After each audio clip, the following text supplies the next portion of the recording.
I handed my daughter a check for $170,000. It was every penny I had saved over 40 years of carrying mail on my back. The very next day, right after she closed on her new house, she pointed to the front door and screamed, "Get out! You're not welcome here!" And I just smiled as I walked away. What she didn't know is that I was waiting for her to do that. And a few months later, she lost everything. My name is Isaiah Blackwell. I'm 71 years old, and I'm learning late in life that the person you love the most, the person you sacrificed everything for, can be the one who stabs you the deepest. Before I tell you exactly what happened and exactly what I did next, please let me know in the comments where you're listening to this story from. And do me a favor, hit that like button and subscribe if you believe that family should be built on respect, not on greed. It all started at a restaurant I had no business being in. The wine glass in my son-in-law's hand probably cost more than my electric bill for the entire winter. The place was called Serafina's. It was loud not with music, but with the clinking of real heavy silver and the quiet, confident laughter of people who had never worried about a utility bill in their lives. This wasn't my world. My world for 45 years had been the worn-out vinyl seat of a mail truck, the sharp smell of fresh ink on stacked envelopes, and the simple, clean quiet of my one-bedroom apartment. I was a retired postal worker. I lived on my pension. It was a simple life, an honest one. I looked across the table at my daughter Maya. She was twisting her napkin in her lap, shredding the little cloth fibers. She's done that since she was 6 years old, right after her mother, my Clara, passed away. She does it when she's nervous. It's been just me and her ever since. I raised her on a postman's salary. It wasn't much. I made sure she never went hungry. I made sure her clothes were clean, and I made sure she knew she was loved. I taught her that your character, your word, that was the only thing you truly own in this life. Looking at her now sitting next to him, I wondered if she'd forgotten that lesson. Him was Trevor, my son-in-law. Trevor was a white boy from the right side of the tracks with a smile that was too slick and shoes that cost $800. I know they cost $800 because he'd told me the last time he saw my 10-year-old work boots by the door. Trevor worked in financial consulting, which as far as I could tell was a fancy term for spending other people's money. He always called me Isaiah, never Dad or Pops, just Isaiah. Isaiah, it's about the future, Trevor started. He swirled the dark red wine in his glass, holding it by the stem like he'd seen in a movie. It's about securing Maya's future, our future. Maya jumped in, her voice too bright, too rehearsed. Daddy, we found it, the perfect house. It's in a great school district, it has a yard. It's everything we dreamed of. I tried to smile. I really did. That's wonderful, baby girl. That's all I ever wanted for you. But you know, I don't have much to help with. That's where you're wrong, Trevor interrupted, leaning in. His eyes had a strange, hungry gleam. We ran the numbers. You have your retirement savings, the pension payout from the post office, and the life insurance policy from Clara. It all adds up. My blood ran cold. He had run the numbers on my private life, on Clara's death. He's right, Daddy, Maya said. She placed her soft, manicured hand on my rough, worn one, the one with the knuckles swollen from arthritis. We're just a little short on the down payment. It's a very competitive market, you know. The interest rates... How short? I asked. My voice was quiet. I dreaded the answer. Trevor didn't blink. $170,000. The number hung in the air between us. $170,000. It wasn't just a number. It was the number. It was every single extra shift I ever pulled. It was every Christmas morning I spent delivering packages in the snow instead of watching my daughter open her presents. It was the family vacation Claire and I promised ourselves we'd take to see the ocean, but never did. Always saying we'd save that money for a rainy day. And here it was. Raining. Trevor, Maya, that's everything, I whispered. That's all I have left. I'm 71 years old. I can't go back to work. I can't build that back up. That's the beauty of it, Isaiah, Trevor said, his smile getting wider, showing all his white teeth. You won't have to... Maya squeezed my hand, her grip suddenly tight. That's what we wanted to talk to you about the house. It has a fully finished basement. It's beautiful. It even has its own little bathroom and a small kitchenette area. You can sell your tiny apartment, give us the $170,000 and move in with us. We'll take care of you forever." "A room in the basement?" I repeated. My voice was flat. "It's perfect," Maya insisted, her eyes shining. "We'll be a real family all under one roof. You won't have to worry about rent or food or anything. You'll be investing in us, in your legacy."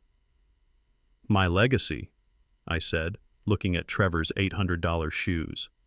"Exactly," Trevor said. He leaned back triumphant. "Think of it, Isaiah. It's a simple transaction. You give us the money, we give you a home. It's a fair trade. You're investing in your own family. You're guaranteeing you'll be taken care of in your old age." I looked at Maya. Her eyes were pleading. But what was she pleading for? For the house, or for me to agree so Trevor would be happy? I couldn't tell the difference anymore.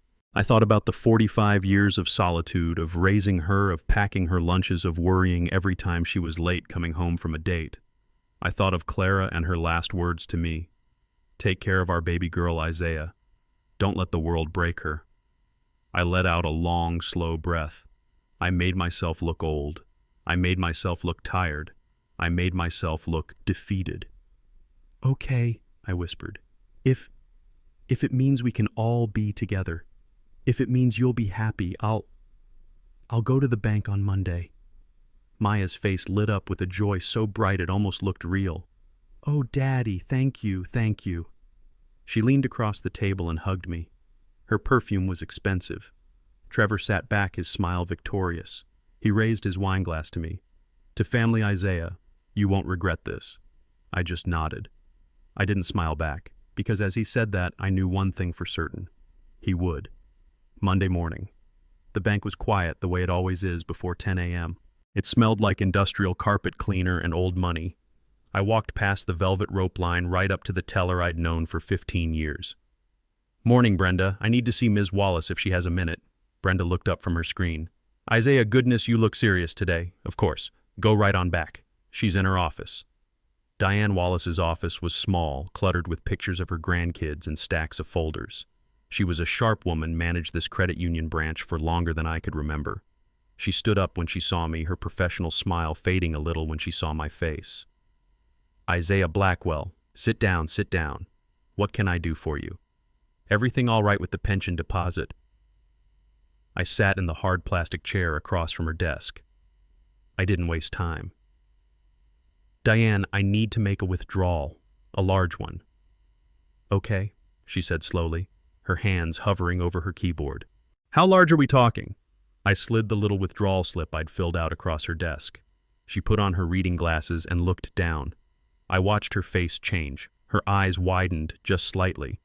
She looked up at me, then back at the slip as if the numbers might rearrange themselves. $170,000, she said. It wasn't a question. It was a statement of disbelief. "That's right," I said. "Isaiah, this is everything. This is your retirement. This is your savings. This is Clara's life insurance. This is all of it. You want to close the account?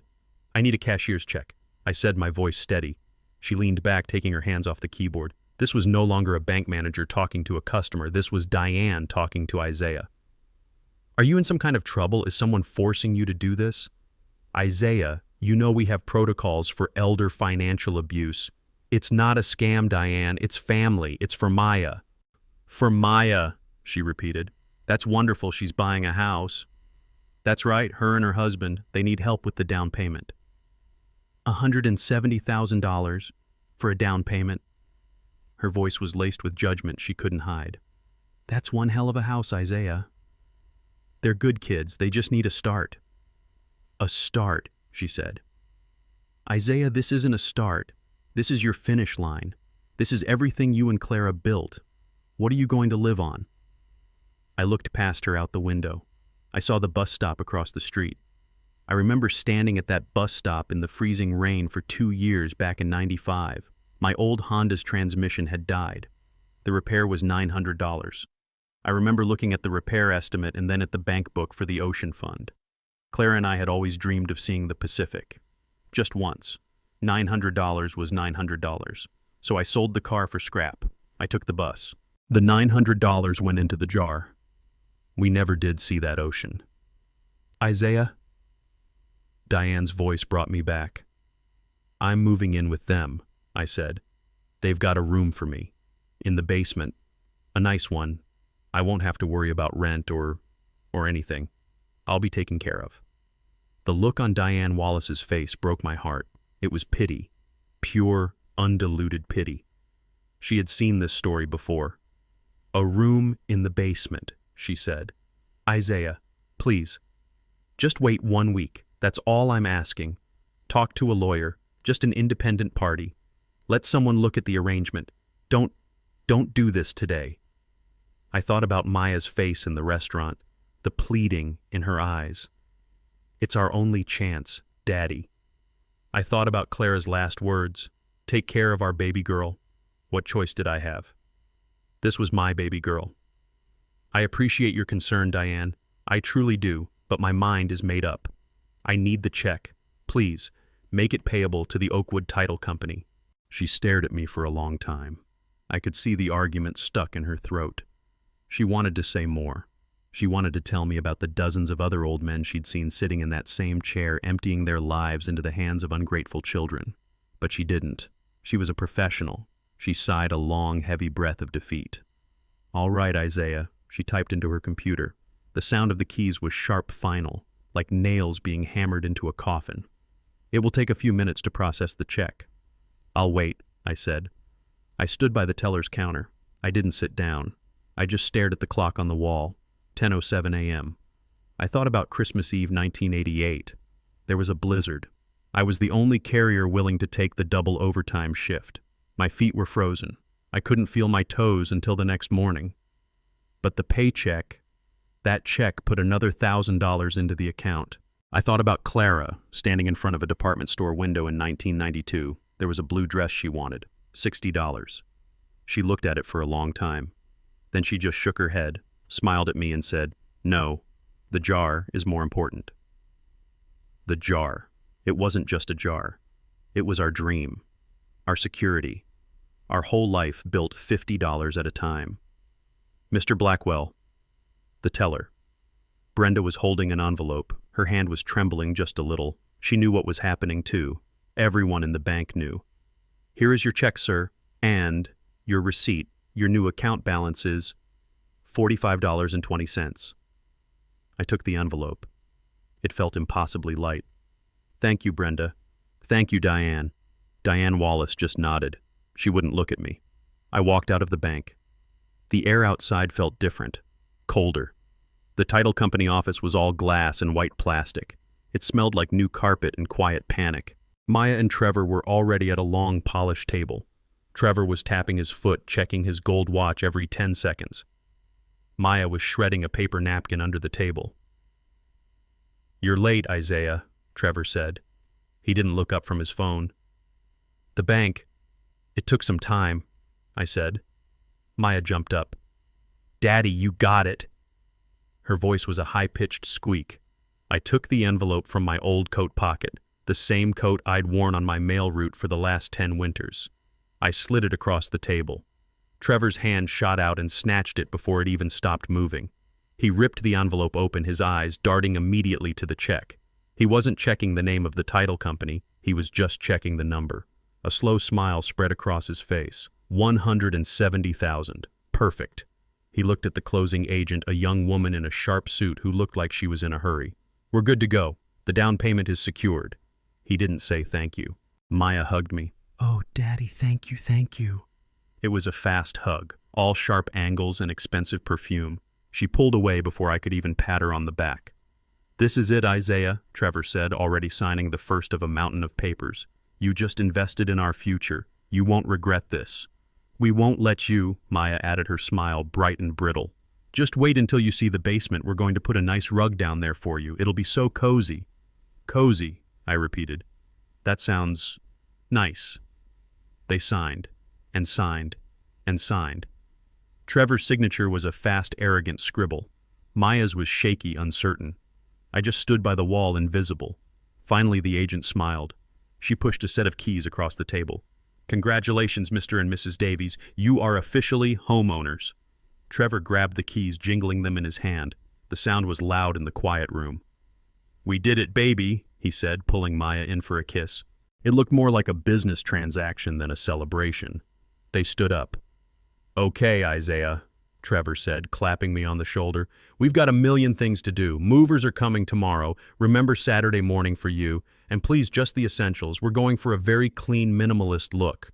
We don't want your, old junk cluttering up the new start. My old junk. The picture of Clara. My favorite armchair. My entire life. I understand, I said. Saturday morning. Just the essentials. Great. We'll see you then. They walked out. They didn't look back. I heard them laughing as they got to the elevator. Maya was talking about paint colors. Trevor was talking about a housewarming party. I was left alone in the cold white office. The closing agent was already on her computer, her fingers flying across the keys, already moving on to the next deal. I reached into my pocket.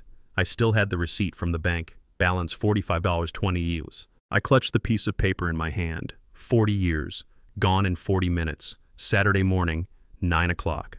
The rain was that cold, miserable kind. The kind that doesn't shout, it just seeps into your bones. I paid the cab driver and stepped out onto the sidewalk, a street I'd never seen before. This was it. The new neighborhood. The houses were huge. Too huge. They were built so close together you could probably pass a cup of sugar to your neighbor from the bathroom window. They were all painted in these sterile colors, gray, beige, and a weird shade of white that hurt my eyes. And there was hers. Maya's. It was a modern farmhouse, she'd called it. Big white with black trim, and a yard that was just patches of mud and plastic wrap from the builders. A brand new BMW sat in the driveway, shining in the wet. Trevor's car, not Maya's. I stood there on the curb. A 71-year-old man in my cleanest threadbare coat, the one I'd worn on my mail route for the last 10 winters. In one hand I held my suitcase. It was an old brown leather one, the handle wrapped in duct tape where the stitching had given out in '98. In my other hand I held a picture frame wrapped in a plastic grocery bag to keep the rain off. It was my wedding photo, me and Clara. $170,000. 40 years of my life. It had bought this. It had bought my baby girl a house. I felt a strange pang in my chest. It was pride, I guess, but it was tangled up with something else, something heavy, something that felt a lot like fear. I'd given up my little apartment, the one I'd lived in for 30 years, the one where Maya grew up, the one where Clara died. I'd sold the old furniture, I'd given away my pots and pans. Everything I owned was in this one scuffed suitcase. Well, I told myself, this is it. This is the new start. This is what you saved for, to be taken care of, to be with family. I walked up the brand new concrete path. It didn't even have a crack in it yet. I rang the doorbell. I heard music inside, something loud with a heavy beat. I heard laughter. I waited. The rain started coming down a little harder, plastering my thin hair to my head. I rang the bell again. The music stopped. I heard footsteps, heavy and slow. The door swung open. It was Trevor. He was wearing a dark blue silk robe, that's all. Just a robe tied loosely at the waist. His feet were bare on the shiny hardwood floor. He was holding a tall, thin glass filled with something orange, a mimosa. He stared at me. He wasn't smiling. Isaiah, he said. His voice was thick with annoyance. What are you doing here? It's 9 o'clock in the morning. I swallowed. I tried to smile. It's Saturday morning. You said I could move in today. I brought my things. I held up the suitcase as if for inspection. Trevor looked at the suitcase, then he looked at my face, then he looked at my old wet shoes on his brand new welcome mat. He looked at me the way you look at a stray dog that just showed up on your porch. Oh, he said. He sighed, a long, impatient breath. Right, that. Look, Isaiah, this isn't a good time. We're busy. Busy, I said. I can be quiet. I'll just go down to my room. The basement room. I won't be any trouble, I promise. I just need to get out of the rain. I tried to take a small step inside. Trevor put his hand flat on my chest. He didn't push me. He just held me there. Whoa, easy, he said. You're dripping all over the floor. Daddy, Maya appeared behind him. She was also in a robe, a pink fluffy one. Her hair was piled on top of her head. She saw me, and her face, it just froze. It wasn't joy, it wasn't welcome, it was panic. Daddy, oh my God, today I thought we said next Saturday. No, baby girl, I said, my voice starting to tremble. You said this Saturday. I wrote it down. Remember, at the Italian restaurant, you said, come over Saturday morning, Daddy. We'll get you settled. Maya looked at Trevor. He gave her a look. A cold, sharp, impatient look. And just like that, my daughter's face changed. The panic vanished and something hard settled in its place. Yeah, well, Trevor said, taking a sip of his mimosa. Plans changed. Look, Isaiah, we've been thinking. He let his hand drop from my chest, but he still blocked the doorway. Having you here, in the house, it's an invasion of our privacy, you understand. We're newlyweds. We need space. The words didn't make sense. My mind couldn't catch up with them. Invasion of privacy. But the promise, the agreement. You said I would have a home here. You said I'd be taken care of. That's why I gave you the money. Trevor actually laughed. It was a short, sharp bark of a laugh. Taken care of? You're a 71-year-old man, Isaiah. Take care of yourself. The money, the $170,000, that was an investment. You invested in our future. We're grateful. We really are. But the deal didn't include this. He waved his mimosa at me at my suitcase at my old coat. I couldn't look at him. I could only look at my daughter. Maya, I whispered. Baby girl, what is he talking about? Tell him. Tell him what you promised me. You promised me a home. Maya wouldn't look at me. She stared at a spot on the wall just past my ear. Daddy, Trevor's right. It's not going to work out. We need our own life. We can't be burdened. Burdened. That was the word she used. My voice cracked. I hated it. I hated how weak I sounded. Burdened, Maya, I am your father. I gave you everything. I gave you my entire life savings. My whole life. I gave up my apartment. I sold my furniture. I have nowhere else to go. Where am I supposed to go? And that's when she finally looked at me.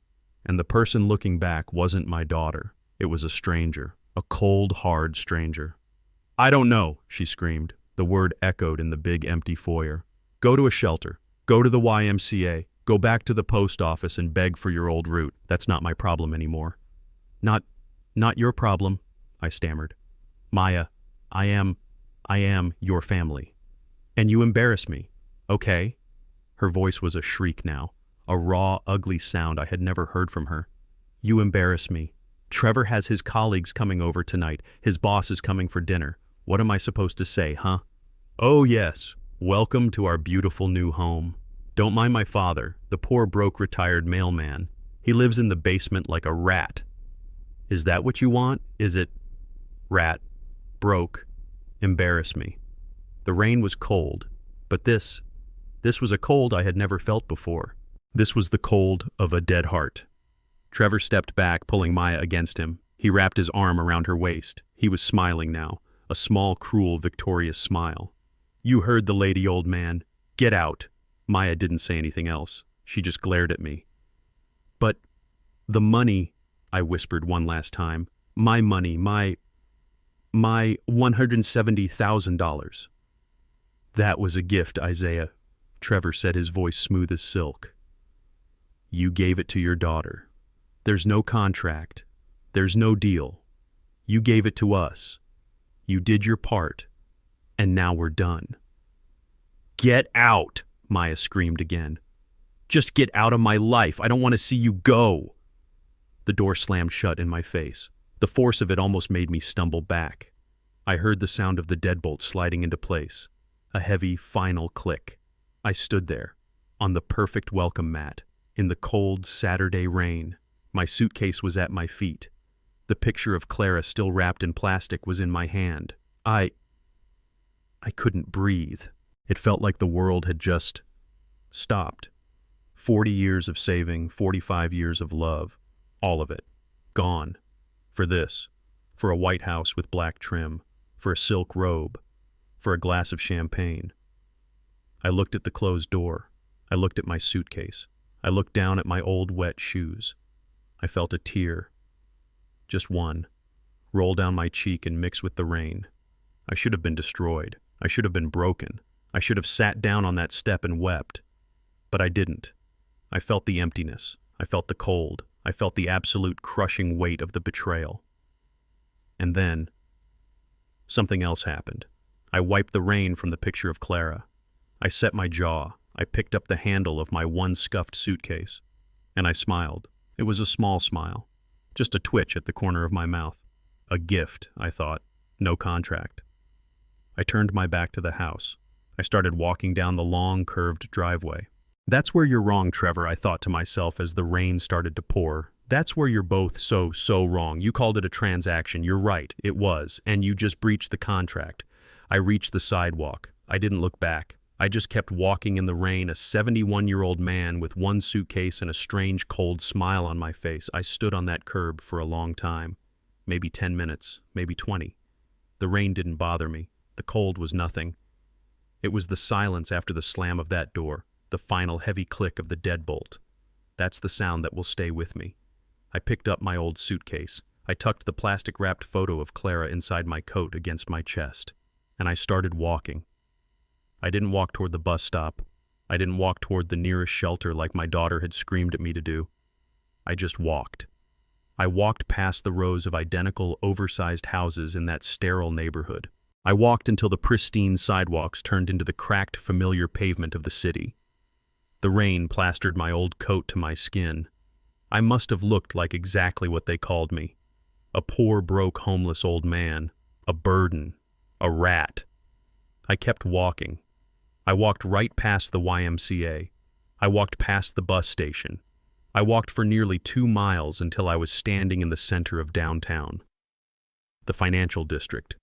The tall glass buildings looked like shiny wet canyons in the rain. I stopped in front of the Grand Royale Hotel. The building stood 28 stories tall. A massive revolving glass door spun slowly, spilling warm golden light onto the wet marble steps. A doorman dressed in a heavy green coat with gold buttons stood under a brass canopy. He was a young man, sharp professional. He watched me as I approached. I walked right up the steps. I was dripping water all over his clean rubber mat. I was holding a suitcase with duct tape on the handle. I looked like I was there to wash the dishes, not to check in. He looked at me. I looked at him. And just as I was about to speak, his eyes widened, not with disgust, not with annoyance, with recognition. "Mr. Blackwell," he said, his voice dropping low, his posture snapping straight. "Good morning, sir. We've been expecting you. You're soaked. Please come in, sir. Let me take that." He didn't reach for my suitcase. He reached for my coat. "Thank you, Michael," I said quietly. "It's a rough day out there." "I see that, sir," he said, holding the heavy glass door open for me. "Mr. Patel is already upstairs. He arrived about an hour ago. He said to send you up the moment you arrived." "Thank you." I stepped inside. The lobby was like a cathedral. It was silent except for a piano playing softly somewhere in the distance. The air smelled like old leather and new flowers. The carpet was so thick my old shoes sank into it. The manager rushed out from behind the front desk. "Mr. Blackwell, sir. A pleasure, as always. Your coat, please. We'll have it dried and pressed immediately." I handed him the old wet coat, the one Trevor called junk. The manager treated it like it was made of sable. "The private elevator is ready for you, sir. The presidential suite, as requested." "Thank you," I said. I walked across the lobby holding my one scuffed suitcase. I stepped into the private elevator. Michael used a special key, and the doors slid shut. My daughter Maya sees an old mailman. My son-in-law Trevor sees a broke old fool.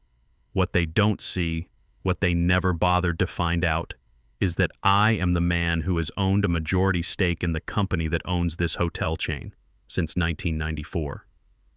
The elevator doors opened directly into the suite. The room was bigger than the entire first floor of Maya's new house. A fire was roaring in a massive stone fireplace. Floor-to-ceiling windows showed a panoramic 30-story view of the rainy city below. A man was standing by the window, his back to me. He was tall, thin, and wore a perfectly tailored dark gray suit. He was stirring a cup of tea. He turned as I entered. "Isaiah, you're soaked to the bone."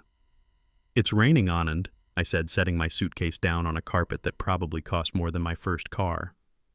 "Mr. Anand Patel, my lawyer, my financial advisor, my friend. For 30 years, the only man on earth who knows my full truth." "The suite is ready," he said, gesturing to the room. "I took the liberty of ordering your preferred tea, and there's a hot bath drawn in the master." "Thank you." I walked over to the fire, holding my cold, arthritic hands out to the warmth. Anand watched me. He didn't rush. He just waited. "So," he said finally, "it is done. It is done. And did it go as you predicted?" I looked into the flames. I saw Maya's face twisted in that final moment of rage. "Get out!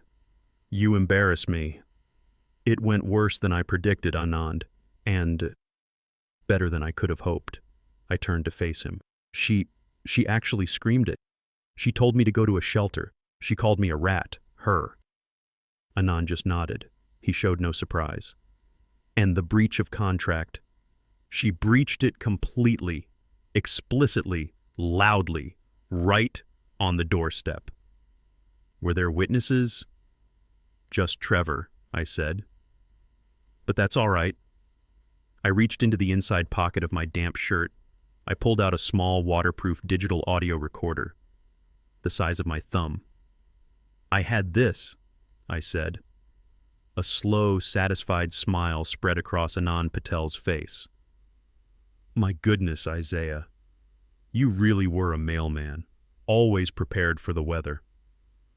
"I recorded the entire conversation at the restaurant 2 nights ago," I said. "The promise of the basement room, a home for life. We'll take care of you.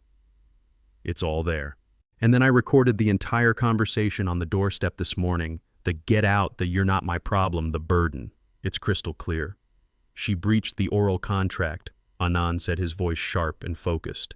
"The conditions of the gift were explicitly violated." I sat down in one of the plush armchairs. It felt like sinking into a cloud. "He called it an investment," I said. "He called it a transaction. He said the deal didn't include this." I gestured to myself. "He said, 'We're done.'" "He has no idea," Anand murmured. "Trevor thinks he's smart. He thinks he's a financial wizard. He ran the numbers on Isaiah Blackwell, retired postal worker. He found the pension. He found the savings account. He found the small life insurance policy Clara left me. He found the $170,000. He didn't find the other account. He didn't run the numbers on IB Holdings LLC. In 1981, I was 37 years old. My friend from the Army, Jerry, a brilliant crazy kid, called me. He said he was starting a computer company in his garage in California. He said it was a crazy idea, but he needed $5,000. It was all the inheritance my father had left me. Clara and I talked about it. We could have fixed the roof. We could have bought a new car. Clara said, "He's your friend Isaiah, and he sounds smart. Let's bet on him." I sent Jerry the $5,000. I thought I'd never see it again. The company was called TriStar Solutions. It didn't make computers. It made the little operating systems inside the computers. 10 years later, in 1991, TriStar Solutions was bought by a small, aggressive company called Microsoft. My $5,000 bet became $5 million. I remember staring at the bank statement. Clara and I sat at our little kitchen table. We looked at the numbers. We looked at each other. We didn't celebrate. We didn't cheer. We just got very quiet. And we made a decision. We wouldn't change. We didn't want to move. We didn't want to raise Maya in that world, a world of Trevors. We didn't want her to become, we didn't want her to become the person who slammed the door in my face this morning. So I kept carrying the mail. Clara kept working part-time at the library. And we called Anand Patel. We gave him the $5 million. We told him to hide it, invest it, make it grow, make it silent. And he did. It grew to 10 million. Then 20. After the dot-com bubble, it grew again. Today, my net worth is $45 million, and my own daughter, my only child, just screamed at me to go to a shelter. For 170,000. The 170,000 wasn't my investment money. That was real money. That was my money. The money Clara and I saved from my paycheck, $50 at a time. The money we bled for. The money we gave up our dreams for. And that's the only money I gave her. Anand, I said, my voice hard. The trap. Is it set? It is, he said. He walked over to a beautiful mahogany desk and picked up a leather-bound folder. The $170,000 was legally structured as a conditional gift agreement. I have your recording from the restaurant.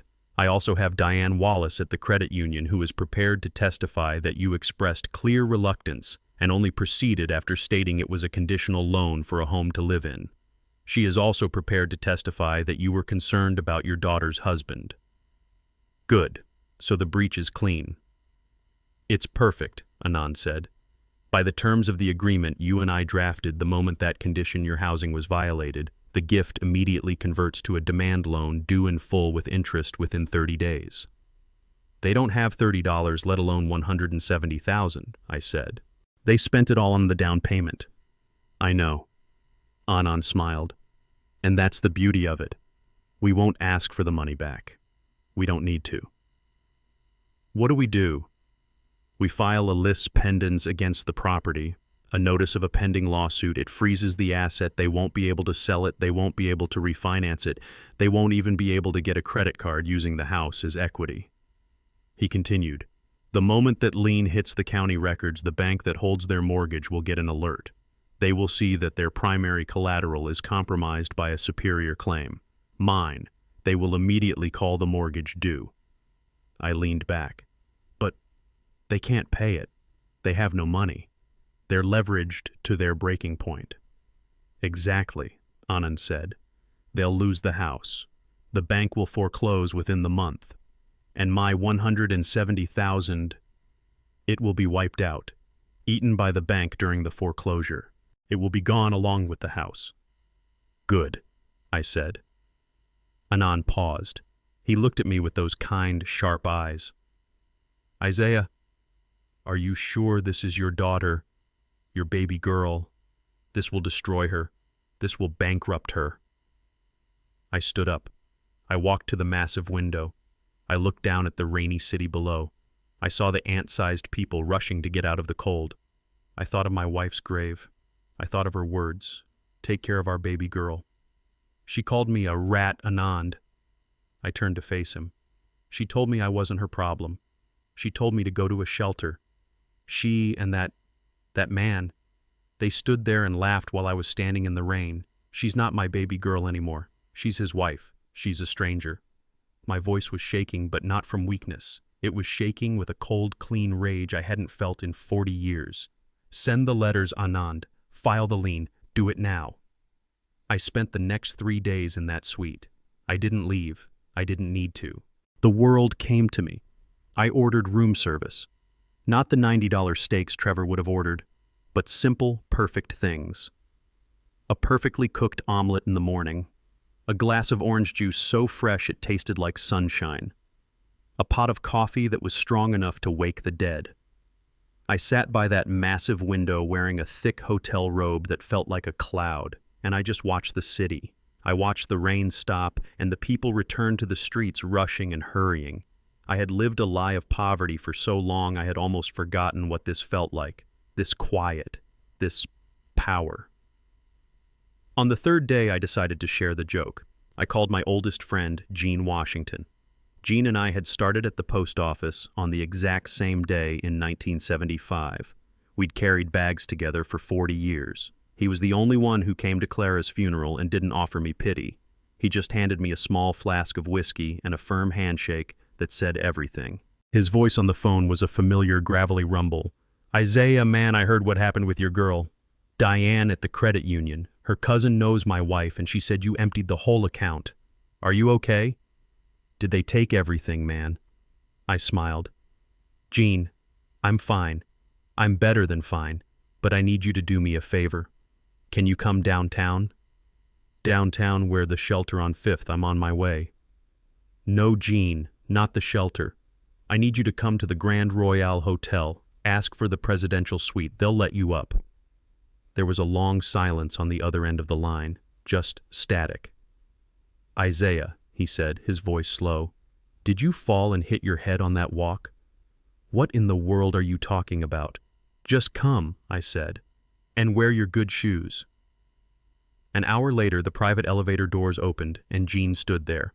He was wearing his Sunday suit, the dark blue one he wore to church. He looked completely lost. He stepped onto the thick carpet. He looked at the fireplace. He looked at the marble bar. He looked at the two-story windows. Then he looked at me. I was sitting on a plush sofa in my robe eating a small bowl of fresh strawberries. "I'll be damned," Gene whispered. He walked over to the window and looked down at the city. "Isaiah, what in the hell is going on? Did you rob a bank? Did you finally hit that lottery you never played?" I smiled and stood up to hug him. "Neither, old friend. Sit down, have a strawberry. Do you remember Jerry from my army days? The one I lent $5,000 to back in '81? The crazy computer kid with the wild hair? Yeah, I remember. You said that money was long gone." "Well," I said, pouring him a cup of tea, "he wasn't that crazy. Let me tell you a story." I told him everything. The investment, the Microsoft buyout, the $45 million, Anand Patel, the long 40-year lie, the reason for the lie. Gene just sat there, his mouth open, holding a strawberry halfway to his mouth. Then he started to laugh. It wasn't a small laugh, it was a deep, rolling laugh that shook his whole body. He put the strawberry down and slapped his knee. $45 million. 45. And you were complaining to me last month about the price of stamps. Habit, I said, shrugging, and Maya, and that slick white boy son-in-law of hers. My smile faded. They slammed the door in my face 3 days ago, told me to go to a shelter, called me a rat. Gene's laughter stopped instantly. His face hardened. They did what? They took the bait, Gene. They took the 170,000, and then they kicked me to the curb. Gene looked at me, his eyes filled with a new kind of respect. "Isaiah Blackwell, you are the coldest, smartest son of a gun I have ever known. So what happens now?" Before I could answer, my phone rang. It wasn't the fancy hotel phone on the desk. It was my simple 10-year-old flip phone, the one I kept in the pocket of my old work pants. I looked at the screen. The name flashed, Maya. Gene raised an eyebrow. "Showtime," he whispered. I picked up the phone. I flipped it open. I pressed the speaker button. "Hello?" I said. My voice was calm, maybe a little tired. "Daddy. Daddy. Oh my God, where are you? Are you okay?" Her voice was high, frantic. The voice of a terrified, loving daughter. It was a good performance, almost believable. "I'm fine, baby girl. Why? What's wrong?" "What's wrong?" she shrieked. "Daddy, we haven't heard from you in 3 days. I've been calling your apartment, but the number is disconnected. I went by there and the landlord said you moved out. He said you sold all your furniture. We thought something terrible happened. We were about to call the police." Such concern, such panic. They hadn't called my phone once in 72 hours. They were just angry because I hadn't disappeared neatly. "Oh, don't worry about me, Maya. I'm perfectly safe." "Where are you?" she demanded. "Did you go to a shelter? Trevor and I can come pick you up." We didn't mean it, Daddy. It was just a misunderstanding. We were stressed from the move." "A misunderstanding," I repeated. "No, I'm not at a shelter, Maya. I'm at a hotel." "A hotel? Oh, thank God. Which one? A Motel 6. I'll send Trevor right now. You must be spending all your pocket money." I looked at Gene.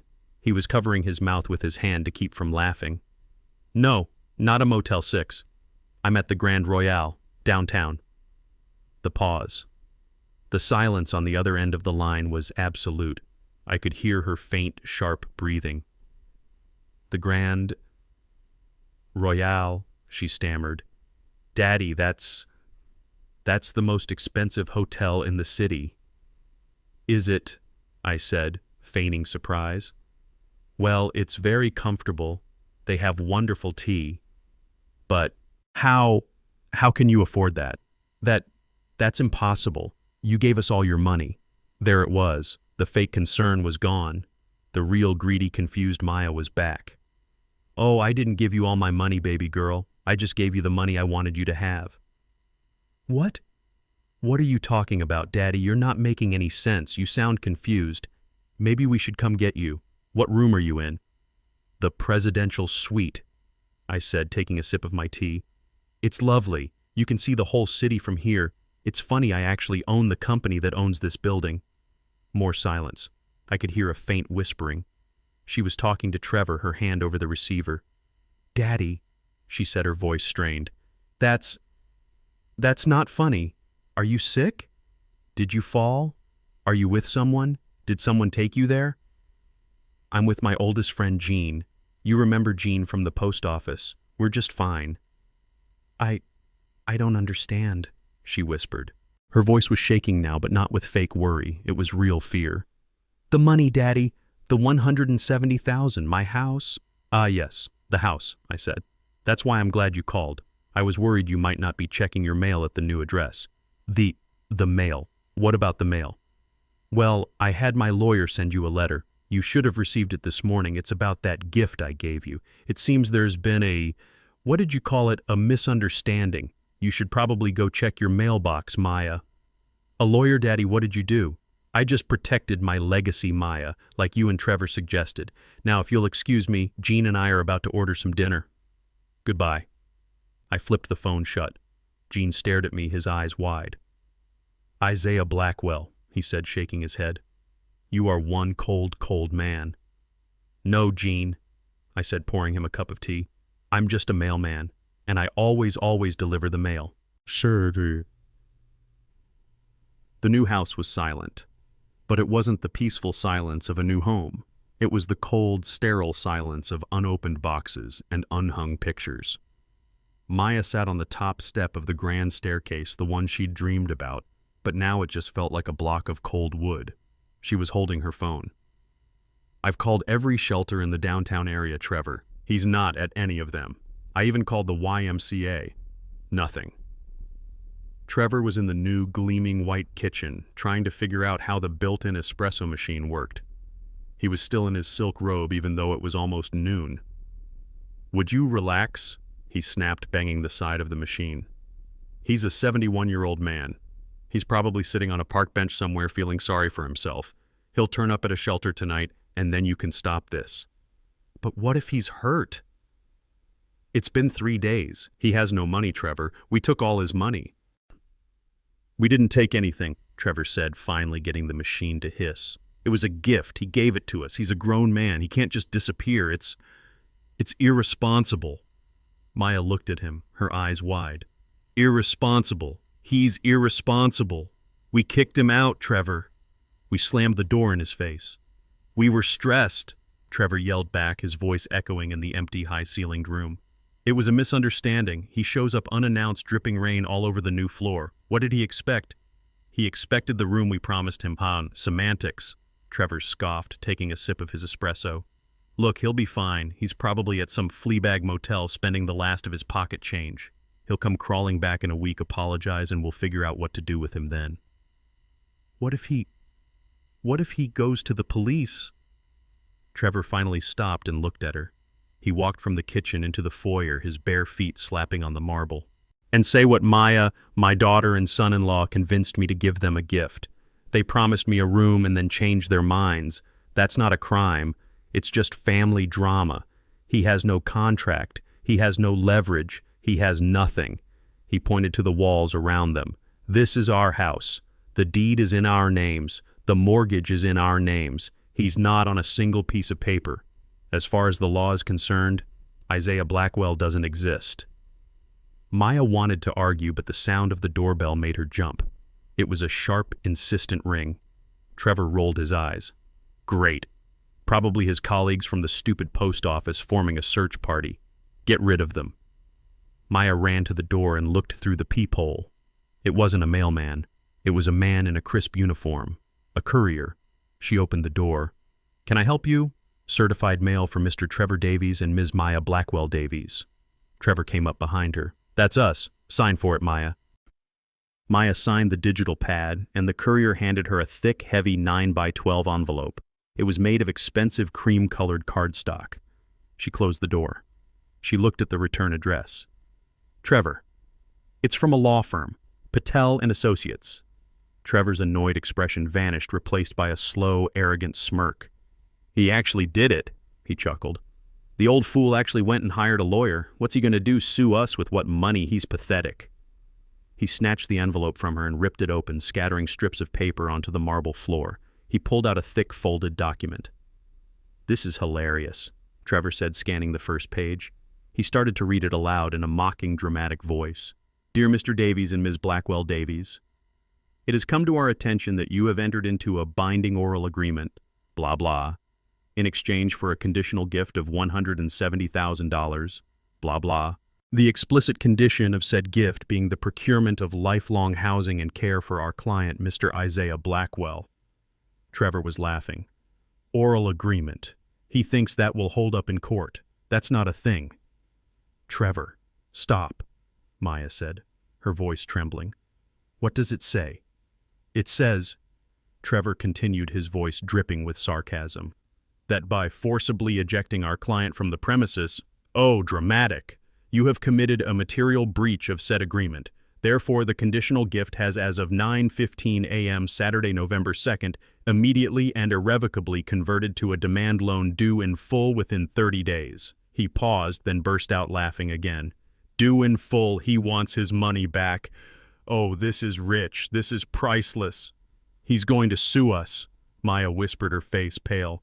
Let him, Trevor shouted, tossing the letter onto the counter. Who cares? We don't have the money. It's in the house, and he is not on the deed. He has no claim. This is just a scare tactic from some bargain bin lawyer. This letter is garbage. He has zero leverage. Trevor, Maya said, her voice barely audible. There's a second page. What another threat? Trevor scoffed. He picked up the letter again, annoyed. He turned the heavy page over. It says, Exhibit A Addendum of Client Assets. What the hell is that? Trevor unfolded the second page. It wasn't a letter. It was a spreadsheet, a long single-page document. He stared at it. His mocking smile froze. His face went slack. Trevor, Maya said. Trevor, what is it? You're scaring me. He didn't answer. He just stood there, his eyes scanning the page, his knuckles turning white as he gripped the paper. Trevor, she yelled, running over and grabbing it from him. She looked at the paper. At the top, in crisp, professional letterhead, it said, Patel and Associates, Private Wealth Management and Global Asset Portfolios, and below that a title, Confidential Net Worth Statement for Client Mr. Isaiah Blackwell. And then the lines, line item TriStar Solutions, Microsoft Original Holding, line item T-bills and municipal bonds, line item Real Estate Holdings, Grand Royale Hotel Group, majority stake, line item Offshore Trust, Zurich, line item Liquid Assets. Maya's eyes scanned down past the long list of numbers that made no sense until she reached the bottom. Total estimated net worth. She read the number. She read it again. It wasn't possible. It was a typo. $45 million. The espresso cup slipped from Trevor's hand. It shattered on the white marble floor, the dark liquid splashing across the legs of his silk robe. He didn't even notice. He just stared at the paper in Maya's hand. No, he whispered. His face was the color of chalk. No, that's a lie. That's a fake. That's impossible. Trevor, Maya said, her entire body shaking. The hotel. He said he was at the Grand Royale. He said he owned it. He's a mailman, Trevor roared, but his voice was cracking. It was a scream of pure, undiluted terror. He grabbed the paper and looked at it again. He saw the official seal, the notary stamp, the signature of Anand Patel. $45 million, he whispered again, sinking onto one of the new bar stools. He looked at Maya. The arrogance was gone. The confidence was gone. All that was left was the raw, horrified understanding of a man who had just realized he didn't just slam the door on an old mailman. He had just slammed the door on a king.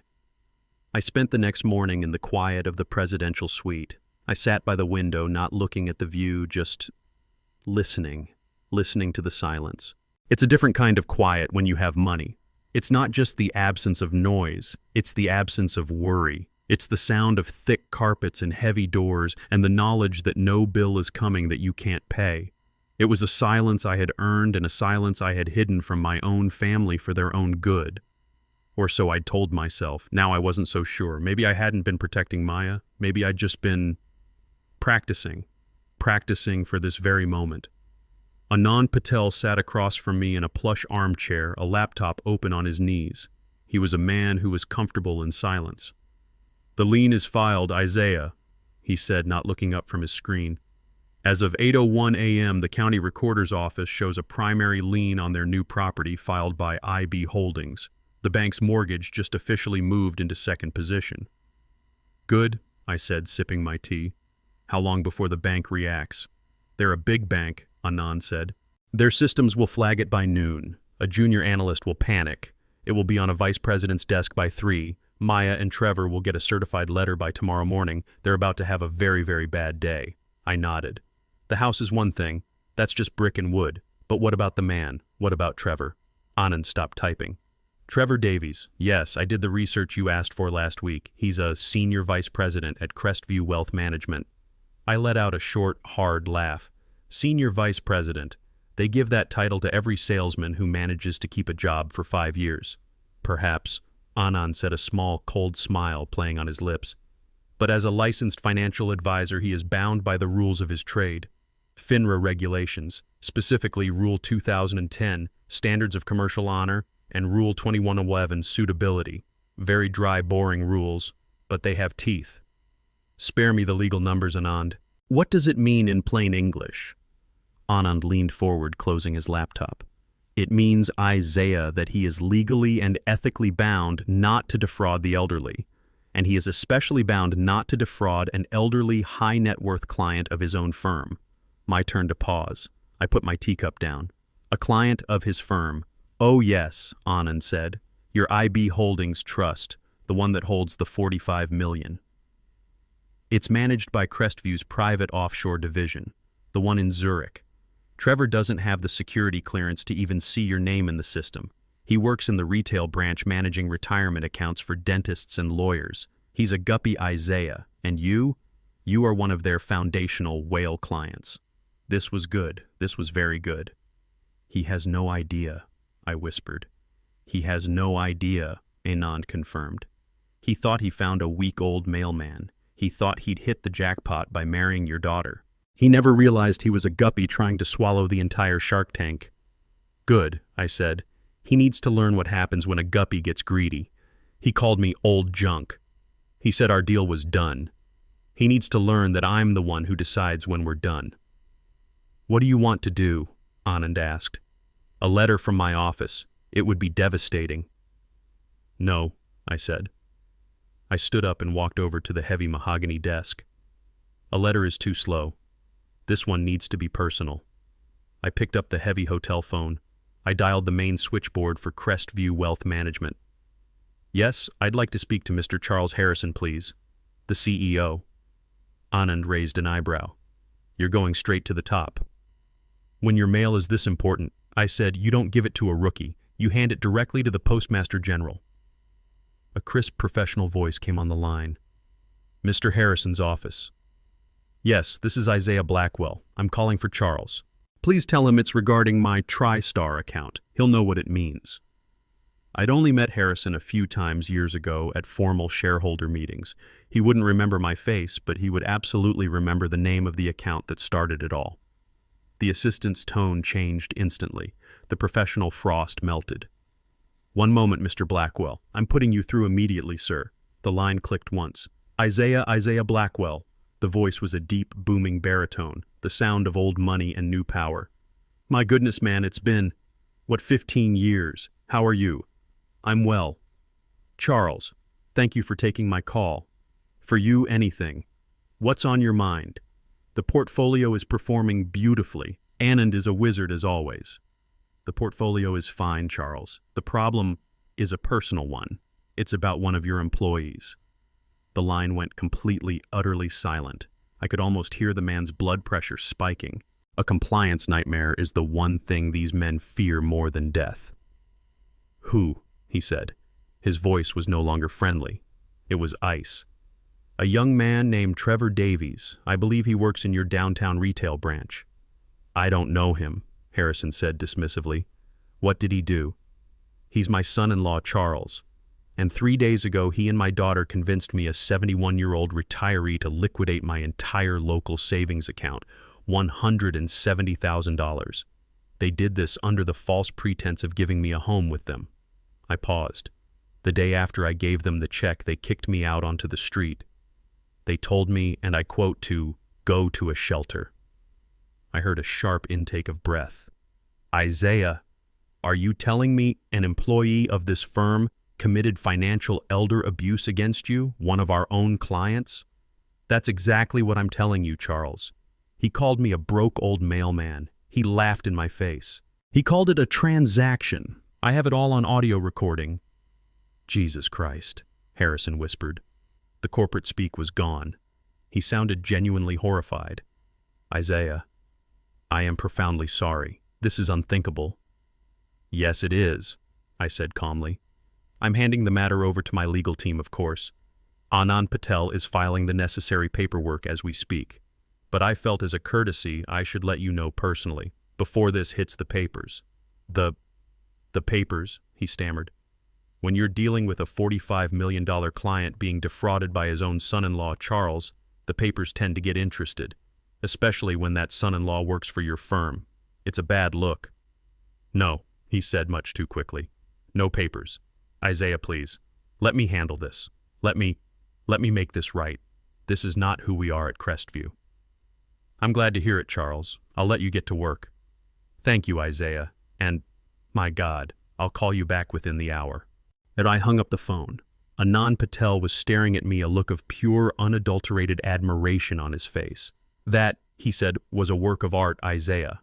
That, I said, was just delivering the mail. We didn't have to wait an hour. We waited exactly 15 minutes. My phone didn't ring. Anand's personal cell phone rang. He looked at the caller ID and smiled. That, he said, is Charles Harrison's personal assistant. He picked up the call and put it on speaker. Anand Patel speaking. Mr. Patel, thank you for holding.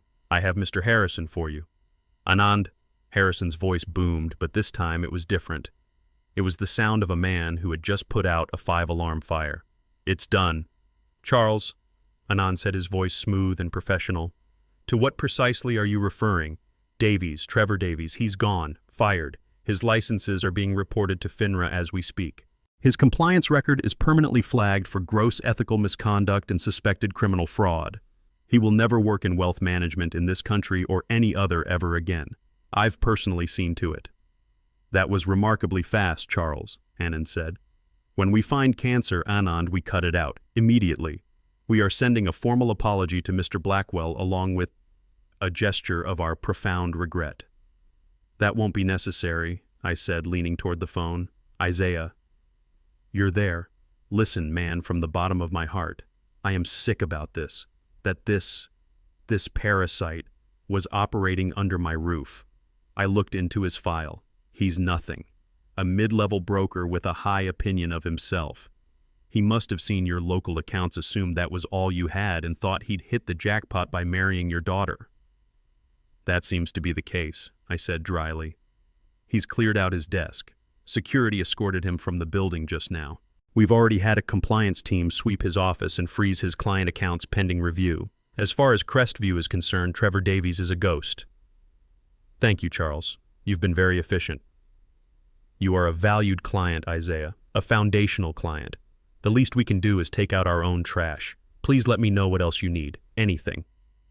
Just keep my name out of it, I said. This is a family matter. I don't want the publicity. Done, Harrison said. It's buried. Consider it handled. The line clicked. Anand and I sat in the silence of the massive suite.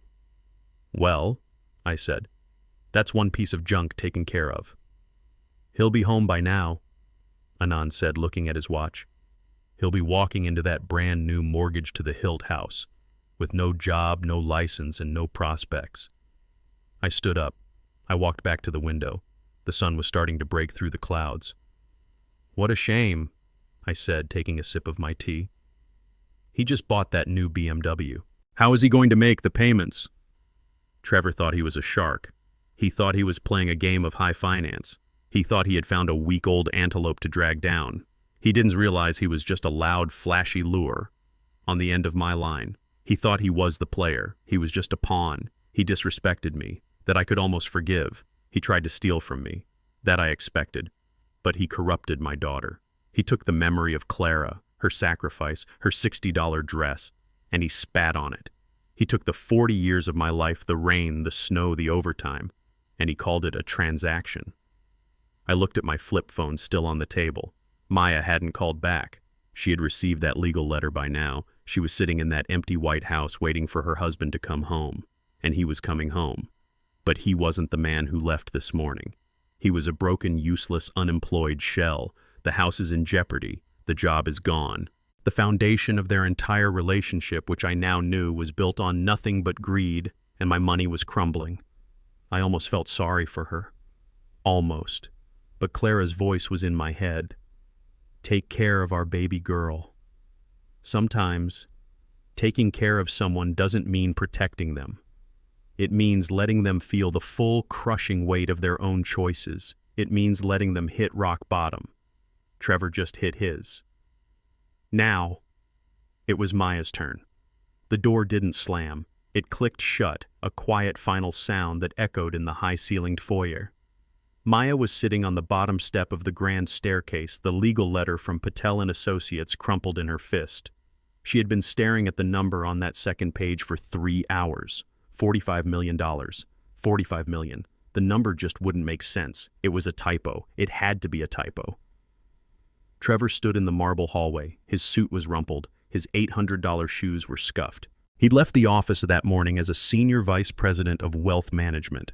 He was returning as a ghost. His eyes were not angry. They were not sad. They were just empty. Trevor, Maya whispered, standing up. What happened? Did you talk to him? Did you fix it? He walked past her silent. His feet were heavy on the new hardwood floor. She heard him go into the kitchen, the clink of a heavy glass tumbler, the sound of a bottle being twisted open, a long, long pour. He came back into the living room holding a glass half full of amber liquid. Whiskey. Trevor, talk to me, she demanded. That letter, it said $45 million. Is it true? Is my father really a millionaire? Trevor let out a sound. It wasn't a laugh. It was a dry, broken bark of air. Oh, he's a millionaire, all right, he said, his voice raspy. He took a long drink. He's more than that, Maya. He's a whale. A whale. That's what they call them. The secret ones. The ones with so much money they don't even have a name, just a holding company. He's a foundational client. He's been with the firm since before I was born. He's the man who owns the building I worked in. He owns everything. What did he do? Maya asked, her voice small. What did he do? Trevor spun around, his eyes suddenly alive with a wild, terrifying energy. He made a phone call, Maya. 10-second. Phone call to my CEO Charles Harrison, who knows him personally. A phone call about what? About me, Trevor roared, slamming the glass down on a cardboard box labeled Kitchen Fragile. About his son-in-law, about the elder financial abuse, about being defrauded. He used all the magic words, Maya. No, she whispered. No, he wouldn't. He's my father. He wouldn't ruin you. I'm fired, Maya. The words just hung there. What? Fired. Gone. Terminated. My licenses are flagged. My compliance record is finished. I was escorted out of the building by security. They watched me pack my personal photos into a cardboard box. My career, Maya, my entire life, it is over. It's finished. He did that. No, we can fix this. We can explain. It was a misunderstanding. A misunderstanding. He laughed a high, crazy sound. He has an audio recording, Maya, of you screaming at him, telling him to go to a shelter, calling him a rat. He played it for my boss. How do I explain that? I was angry, she stammered. You were stupid, he roared, grabbing her arm. You were stupid and greedy. This was your plan. You said he was a broke old man. You said we could put him in the basement and he'd be grateful for the scraps. My plan, she shrieked, ripping her arm away. This was your idea. You told me to ask for the money. You ran the numbers. You were the one who told me he was an easy mark. You were the one who wanted this house. You were the one who said, get him out. And you went along with it, he shouted. Because you're weak, because you're just as greedy as I am. You couldn't wait to get your hands on that money. You couldn't wait to stop being the mailman's daughter. I did it for us. There is no us, he yelled. Don't you get it? It's gone. All of it. We have a 30-day demand for $170,000. We have a mortgage that the bank is going to call in tomorrow morning. And I have no job. We have no income. We are ruined, Maya. Ruined. He collapsed onto one of the new plastic-wrapped armchairs. He put his head in his hands. It's all gone. All of it. Maya stared at him. The man she had married, the man she had admired, the slick, confident, powerful man who promised her the world. He was small. He was pathetic. And her fear, the cold panic that had been gripping her for hours, turned into pure, white-hot rage.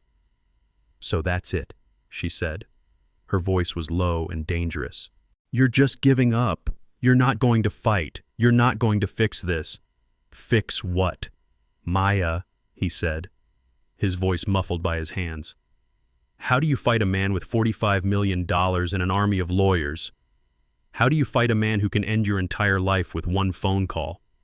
We didn't just poke a bear, Maya. We poked a dragon, and it just burned us to the ground. We lost. So, she said, walking toward him, the money's gone. The job is gone. What now, Trevor? He looked up at her, and his eyes were dead. All the fake charm, all the performance, all the lies were gone. All that was left was the ugly, empty truth. I guess the show's over, he said. What show? This, he said, waving his hand around the empty, cavernous room. Us. This marriage. This house. Trevor, don't say that, she whispered, a new kind of fear creeping in. We love each other. Trevor stood up. He walked right up to her, his face just inches from hers. That cruel, cold smile returned. Love, you think this was ever about love? He laughed in her face. Maya, I married you because you were young, beautiful, and I thought your poor old dad would be an easy mark. A nice little inheritance down the line, a house to sell. I never ever thought he was the one holding all the cards. Maya staggered back. It was as if he had slapped her. You married me for my father's money.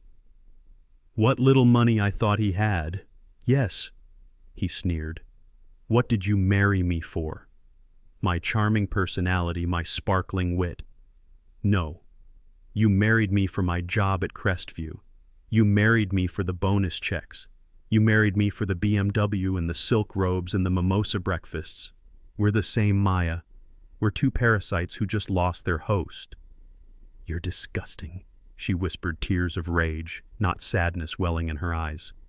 You're evil. I'm honest, he spat. For the first time in our relationship, I am finally being honest. You want more honesty? Fine. You know Brenda, my assistant at the office, the blonde you always hated, the one you were always so worried about. Maya's face froze. Yeah, he said, nodding. We've been sleeping together for 6 months. She's the one who helped me run your father's credit report. She's the one who told me he was small fry, just a little fish. I guess she wasn't as smart as I thought. Maya's hand flew up and she slapped him across the face. The sound cracked through the empty house, sharp and final. Trevor just slowly rubbed his cheek. He didn't even flinch. Feel better, he said. Because you know what the funniest part is? You already knew. Maya stopped breathing. You knew, he said again, his voice a low, cruel whisper. I saw you check my phone last month. You saw the texts from Brenda. You saw the hotel reservations. And you know what you did, Maya. You did? Nothing. You said nothing. You went out and bought a new purse on my credit card. Because you didn't care what I was doing as long as the money kept coming in, as long as you got this big, stupid, empty house. That's not true, she sobbed, the words weak and pathetic. It's absolutely true, he roared. You're just as much of a fraud as I am. But at least I was good at my job. You You couldn't even manage to keep your own millionaire father happy for one weekend. You're useless. That was it. The final fatal blow. Maya crumpled. She slid down the wall and sat on the cold marble floor sobbing. Trevor watched her for a moment.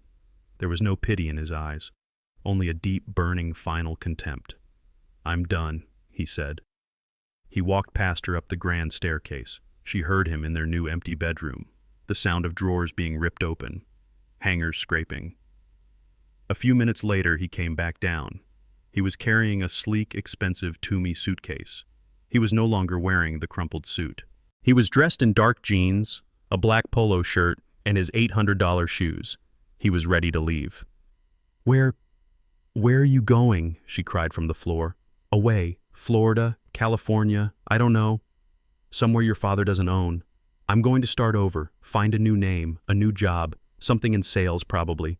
Something where my licenses don't matter." You can't just leave me," she screamed. "You can't. The house, the loan, the letter from the lawyer Trevor. You can't." He stopped at the front door. He turned around and that slick, cold smile returned to his face just for one last terrible second. "That's your problem, Maya, not mine. You wanted to be a team, fine. You can take this loss for the team. But I have nothing. I have no job, I have no money. Trevor, please." He opened the front door. The bright, unforgiving sunlight streamed in. "You have your father, don't you? The $45 million man. Go back to him. Go beg him. Go cry on his doorstep again. Maybe this time he'll let you in. Trevor. Goodbye, Maya. It was a bad investment. Time to cut my losses." He stepped out. He closed the door. She didn't hear a slam this time, just a soft, final click. Maya was left alone. She was sitting on the floor of a house she didn't own with no job, no husband, and a legal notice for $170,000 sitting on her kitchen counter. She was surrounded by unopened boxes and a life that had just been canceled. She put her head on her knees and wailed. It was the sound of a person who had just realized she had absolutely and completely lost everything. I spent the next week in that hotel suite. It was the quietest week of my life. I had Anand Patel, my lawyer, handle everything. The lien was filed, the bank was notified. My old apartment was officially off the market, and my phone, my old flip phone, was silent. Not a single call from Maya, not one message. I guess it takes time to process that the father you thought was a beggar is actually a king. Or more likely, she was simply furious, trying to find her own lawyer, trying to find a loophole. But Anand had built a fortress. There were no loopholes. I drank my tea, I read my books, I watched the city move below me, and I waited. On the 7th day, just as I was sitting down to my breakfast, the hotel phone rang. It was the front desk. "Mr. Blackwell, sir, I'm terribly sorry to disturb you, but your daughter is here, in the lobby. Well, sir, she's causing a bit of a disturbance." I put down my coffee cup. "A disturbance, Thomas? She's not well, sir. She's disheveled. She's crying. She's demanding to see you. She says you're being held here against your will. I've tried to explain that you're our guest, but she's hysterical. She's screaming. We have other guests, sir." I closed my eyes. So this was the next move. Not contrition, not an apology. A public spectacle. "I'll be right down, Thomas. Please don't call security. Just keep her there." I didn't rush. I finished my coffee. I put on a pair of simple dark gray trousers. I put on a cashmere sweater, a dark blue one that Clara had given me for my last Christmas. I put on my good leather shoes. I brushed my hair. I looked in the mirror. I was no longer the old wet mailman. I was Isaiah Blackwell. I took the private elevator down to the lobby. I could hear her before I saw her. A raw, wailing sound that echoed off the marble walls. I stepped out of the elevator, and I saw her. The manager, Thomas, was right. She was a ghost. She was a wreck. Her hair was greasy and matted, pulled back in a desperate knot. She was wearing what looked like the same clothes she'd had on 3 days ago, a stained t-shirt and old yoga pants. Her eyes were swollen red and wild. She was pacing back and forth in the middle of the lobby while a young security guard stood nearby looking terrified. "Where is he?" she was screaming at the front desk. "I know he's here. He's my father. You can't just keep him." People were staring. The elegant guests having their morning coffee were watching with a mix of pity and disgust. She saw me. Her face crumpled and she ran. She didn't just walk. She ran, stumbling on the thick Persian rug. Daddy! She wailed. She collapsed at my feet. She literally fell to her knees on the cold marble floor and grabbed the leg of my trousers. Daddy, please, please, you have to help me. You have to. The piano player stopped. The entire lobby went dead silent. All you could hear was my daughter sobbing. I looked down at her. This was the woman who had slammed a door in my face, the one who had called me a rat, the one who had told me to go to a shelter. The manager, Thomas, rushed over. Mr. Blackwell, I am so sorry. I'll have security remove her at once. I held up one hand. No, Thomas, it's all right. She is with me. The manager looked horrified, but he nodded. As you wish, sir. He and the guard retreated to a respectful distance. I looked down at Maya. Her face was buried in my pant leg. Get up, Maya, I said. My voice was quiet, but it cut through the silence. I won't, she sobbed. I can't. Not until you listen. Please, Daddy, you have to help me. He's gone. Who is gone? I asked, though I already knew the answer.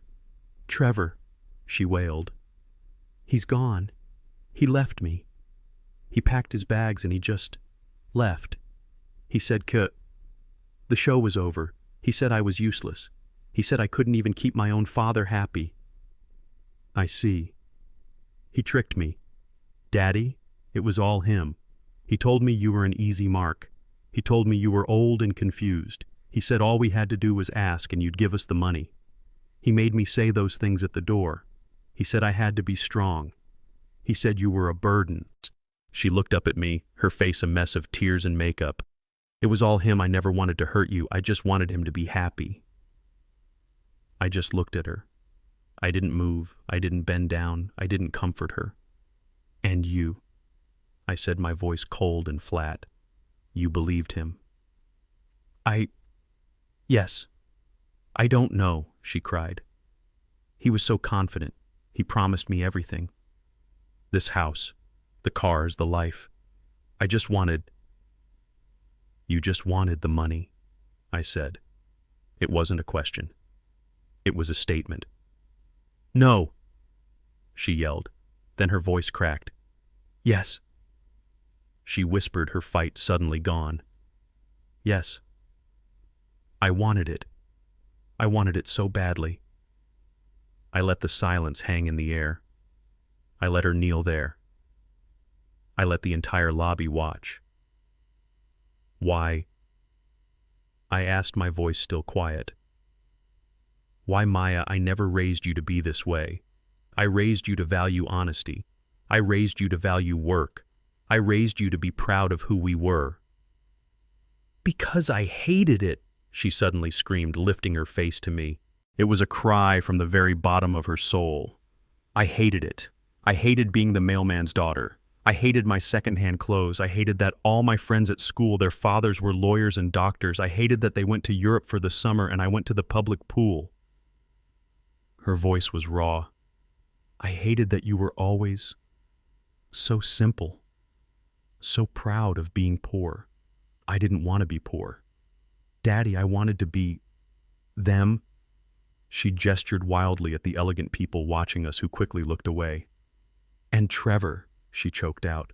He wasn't simple. He was shiny. He had the right car, the right suit, the right answers. He promised me I would never have to be the mailman's daughter again. He promised me I would be someone. So that was it. All my life I thought I was protecting her from the poison of wealth. I thought I was teaching her humility, but I wasn't.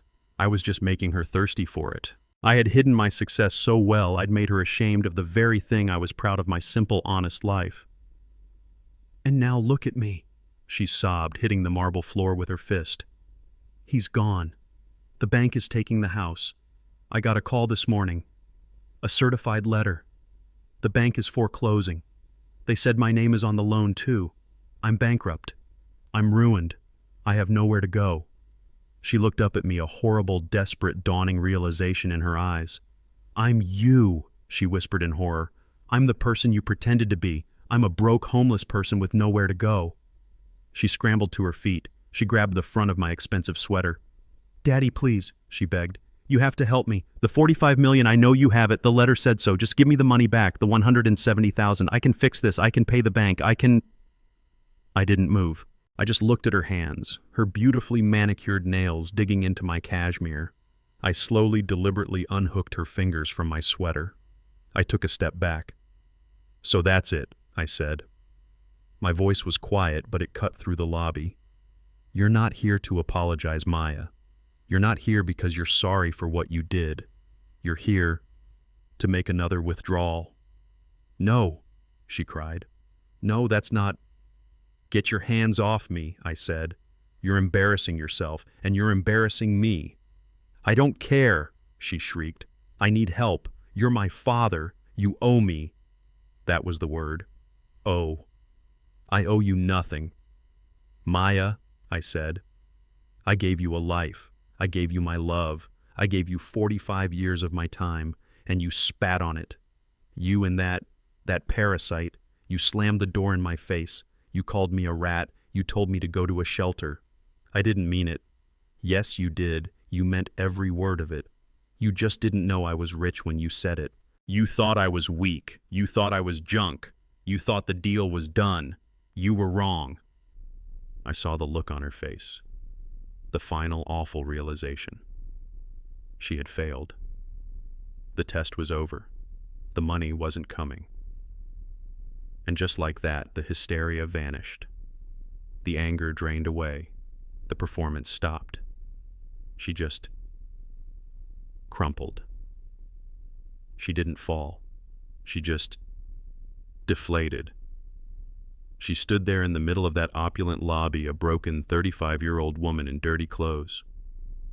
"Okay," she whispered. The fight was gone. "Okay. You're right. I came for the money. I came because I had nowhere else to go. I'm just like him. I'm just like Trevor. I'm a monster." She just stood there and wept. Quietly. Hopelessly. This was the true rock bottom. Not the poverty. Not the foreclosure. This. The moment she finally saw herself. I watched her for a long, long time. The manager was hovering his face a mask of professional concern. I thought of Clara. Take care of our baby girl. Don't let the world break her. But what do you do when she's the one who's trying to break you? "Go home, Maya," I said, my voice heavy. I don't have a home," she whispered, wiping her nose on her sleeve. "The bank, they're changing the locks tomorrow." "That is not my problem," I said. The words were hard like stones, but they had to be said. "You are 35 years old. You are healthy. You are educated. Go get a job. Go rent a room. Go figure it out, like I did." She turned her shoulders, slumped in defeat. She started walking toward the spinning glass doors. I watched her go. My daughter, my baby girl, walking out of my life. "Let her go," a voice in my head said. "She made her choice. She's not your problem anymore." But another voice, Clara's voice, whispered, "She's always our problem, Isaiah. You don't throw family away. You just have to teach them, even when it hurts." She was almost at the door. Her hand was on the glass. "Stop," I called out. The word was sharp. She froze. She didn't turn around. "I have a meeting," I said, my voice loud in the quiet lobby. "Tomorrow, 10 a.m., my lawyer's office. Anand Patel. You know the name. It's on the letter." She turned around slowly. Her face was a mask of confusion. "A meeting what for? To sign over the house?" "I am not giving you money, Maya," I said, my voice hard as steel. "I am not saving you. I am not paying your debts. You will lose that house. You will lose everything. You will go bankrupt. Do you understand me?" She nodded, biting her lip. "But," I said, "after you have lost everything, after you have truly hit the bottom, I have a proposition, a way for you to start over, a real start, from nothing." "What kind of proposition?" she whispered. "Be there, 10 a.m., don't be late." I paused, letting her hang on the one tiny thread of hope I had given her. "And Maya, Yes. Come alone. Don't wear those clothes. Take a shower. Find some dignity. And don't you ever lie to me again. This is the last chance you will ever get. I turned my back on her. I walked to the elevator. I didn't look back. I pressed the button. I heard the elevator ding. I stepped inside. Just before the doors closed, I heard her a small broken whisper from across the lobby. I'll be there. The law offices of Patel and Associates were on the 35th floor. The room Anand had chosen for this meeting was not a comfortable office. It was a boardroom. A long, dark mahogany table that felt a mile long. Black leather chairs that were so deep you felt like you were being swallowed. On one side of the room, a wall of glass looked down on the entire city. It was a room designed to make you feel small. It was a room designed for executions. I sat at the head of the table. I was wearing my dark blue cashmere sweater, the one Clara had bought me. I felt calm. Anand Patel sat to my right, a thin digital tablet in front of him. He was the picture of an expensive, dangerous calm. Maya sat far down the table to my left. She was clean. She had showered. Her hair was pulled back. She was wearing a simple gray dress. She looked like a defendant. She hadn't said a word since she entered the room. She just stared at the polished wood of the table, her hands clenched in her lap. The door opened, and a fourth person entered. He was a man in a rumpled suit carrying a heavy, overstuffed briefcase. He looked stressed. "Mr. Henderson," Anand said, standing up. "Thank you for coming on such short notice." "Let's just get this over with, Mr. Patel," the man said, sitting down heavily. He didn't look at me or Maya.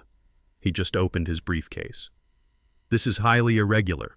This was Mr. Henderson, a vice president of foreclosures from the bank that held the mortgage on Maya's new white farmhouse.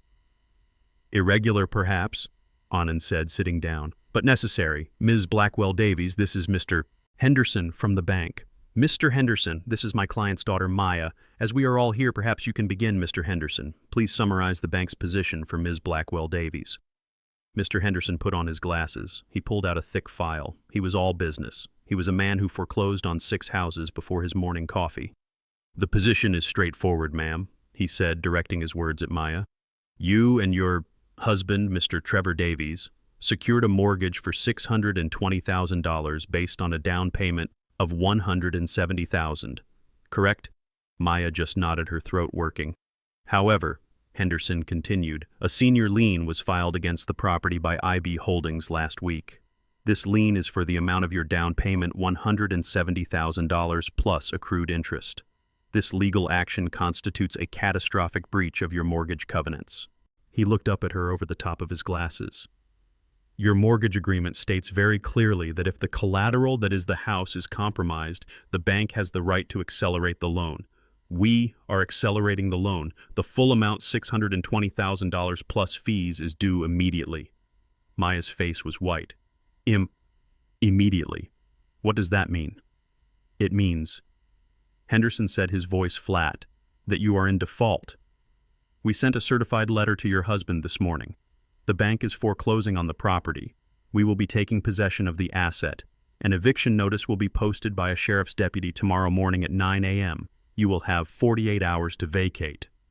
Maya let out a small, strangled sound. She turned to me, her eyes wide with pure, undiluted panic. Daddy, please. This is the meeting you brought me here to watch this, to watch them take my home." I said nothing. I just looked at her. "Please," she cried, sliding out of her chair and onto her knees on the thick carpet. She crawled the few feet to my side. She grabbed my hand. Her hands were ice cold. "Daddy, I'm sorry. I know I messed up. I know I was awful. I'm a monster. I know. But please, not the house. It's all I have left. Trevor is gone. My credit is ruined. I'll be on the street. Please." Her apology was just a jumble of panic. She wasn't sorry for what she did. She was sorry for what was happening to her. She was sorry for the consequences. I looked at her kneeling at my feet. This was the same daughter who had called me a rat, the same one who told me to go to a shelter. "I'll do anything," she sobbed, her tears splashing onto my trousers. "I'll get a job. I'll pay you back. I swear I'll pay you back every cent. I'll give you $50 a week for the rest of my life. Just tell them to stop. You have the money. The $45 million. You can just pay them." "Pay them," I repeated. My voice was hollow. "Yes, pay the bank. You can fix this, please, Daddy. Please don't let me be homeless." I looked at Mr. Henderson. He was pointedly staring at his watch. This was not part of his schedule. I looked at Anand. He was staring at me, his face a perfect professional mask. He was waiting for my signal. I looked down at Maya, my baby girl, the one I had raised, the one I had sacrificed everything for. She was broken. She was at the bottom. This was the moment, the final test. I waited until her sobs quieted down to just shaky, desperate breaths. "Okay," she whispered, finally letting go of my hand. She sank back onto the floor. "Okay, I get it. You're not going to help me. You brought me here to watch. You brought me here to punish me. Okay, I deserve it. I deserve it. I'll go pack my things." She was finally done begging. She was finally done negotiating. She just accepted it. This was the moment I was waiting for. I let the silence hang in the room for 1, 2, 3 long seconds. Then I spoke. "Mr. Henderson," I said. My voice was clear and strong. He looked up, annoyed. "Yes, Mr. Blackwell. You're right. The bank's position is perfectly clear. The loan is in default." "That's what I said," he huffed. "But," I said, leaning forward, "I believe you are mistaken about one very small, very important detail." Henderson frowned. "Mistaken, sir. Our legal department has reviewed this. Our numbers are solid." "Oh, your numbers are solid," I said, "but they're out of date. You see, Mr. Henderson, your bank cannot foreclose on that house." A flicker of confusion crossed his face. "And why is that?" I didn't answer him. I just nodded at Anand. Anand Patel slid a single crisp file across the dark mahogany table. "Mr. Henderson," Anand said, his voice as smooth and cold as glass, "while we appreciate you coming, your presence is no longer required. You see, your bank doesn't own that mortgage anymore." Henderson picked up the file. He opened it. His eyes scanned the front page. His face lost all its color. "This is impossible," he stammered. "This says IB Holdings. This says you purchased the entire mortgage note this morning for $623,000. As of 9:15 a.m. to be precise," Anand said. "Your acquisitions department was very accommodating once they realized who Mr. Blackwell was. Your bank has already been paid in full. You have no more claim. You are no longer a party to this discussion. Thank you for your time." Henderson just stared at the paper. He looked at me. He looked at Maya, who was still on the floor, completely lost. He looked back at me. "This is highly irregular," he said, his voice weak. "My client," Anand said, "is a highly irregular man. Good day, Mr. Henderson." The bank vice president stood up slowly, like a man in a dream. He put the file back in his briefcase. He nodded once stiffly, and he walked out of the room. The door clicked shut, leaving just the three of us. Maya was staring at me. She was frozen. She didn't understand. "What just happened?" she whispered. "What did he mean? You bought it." She slowly got to her feet. "Daddy," she said, a tiny, fragile spark of hope igniting in her eyes. "You paid the bank, you saved the house." I said nothing. You did it," she whispered, taking a step toward me. "You saved it. For me. Oh, Daddy, thank you. I knew you wouldn't. I knew you." She was about to run and hug me. The daughter who thought her rich father had finally swept in to save her from her bad decisions. I held up one hand, palm out. "Stop." She froze, her arms half raised. "I did not save the house for you, Maya." The hope in her eyes died instantly. It was like blowing out a candle. I don't understand." "I told you at the hotel," I said. "I am not saving you. I am not giving you money. I am not paying your debts. I told you that you would lose that house, and you have. But you just bought it. You just said—" "I bought the debt, Maya," I said, standing up. I was tired of sitting. I walked to the window and looked down at the city. "I am now the sole lien holder. I am the one you owe the money to. I am your bank. I own the mortgage. I own you." She just stared at me.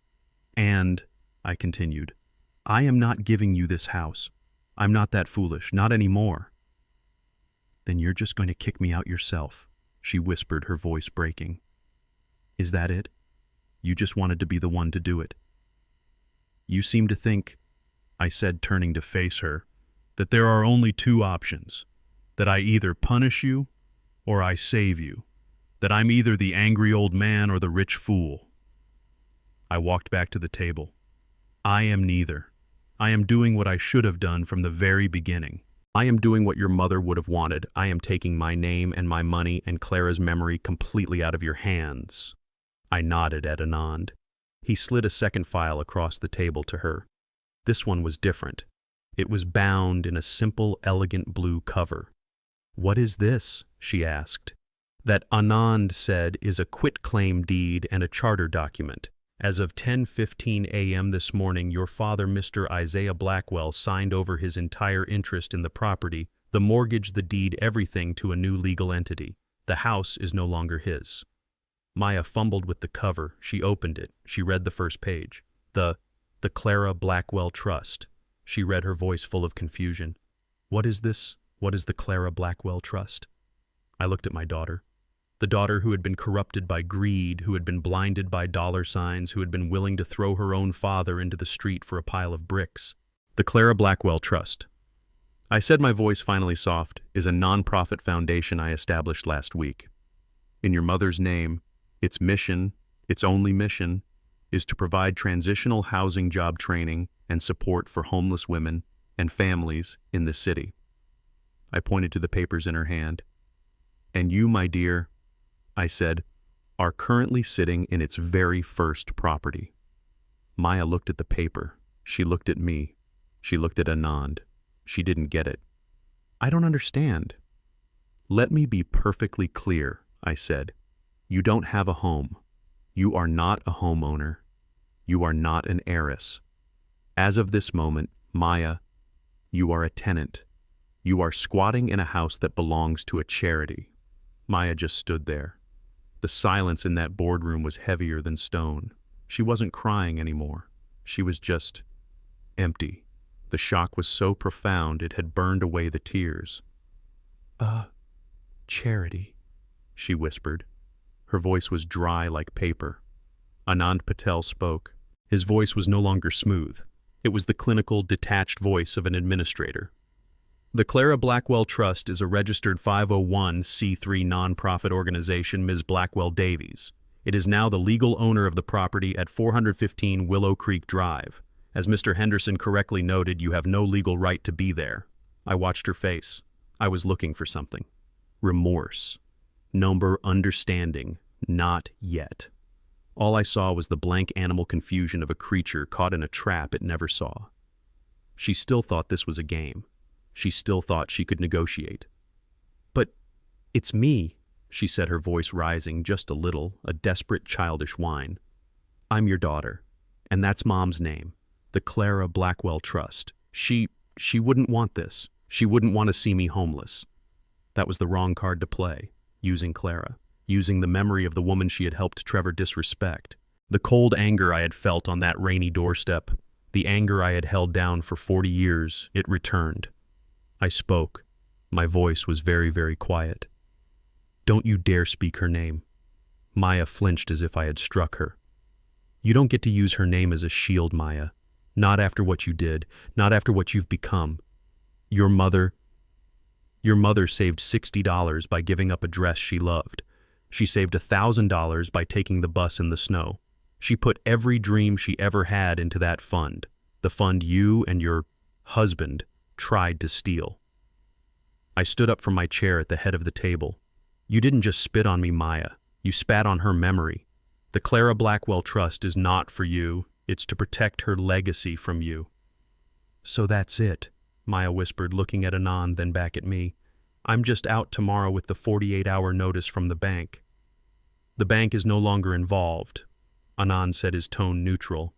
"But yes, the trust takes possession of its assets immediately. The eviction notice will be served by a sheriff's deputy tomorrow morning at 9 a.m. You will have 48 hours to vacate."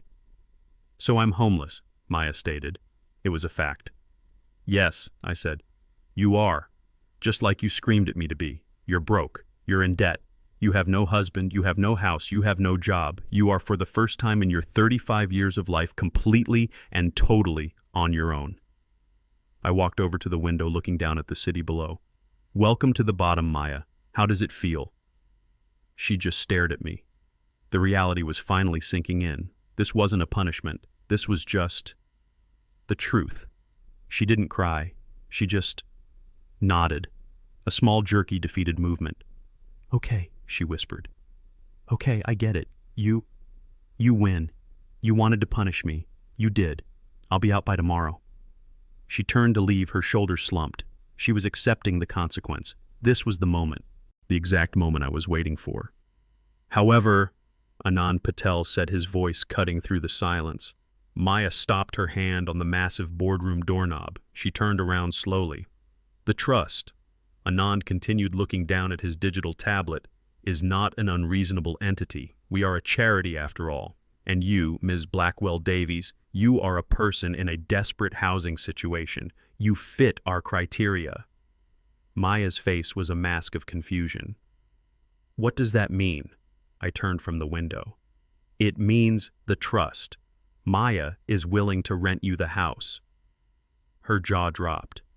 "Rent my house. It is not your house," I corrected her, my voice sharp.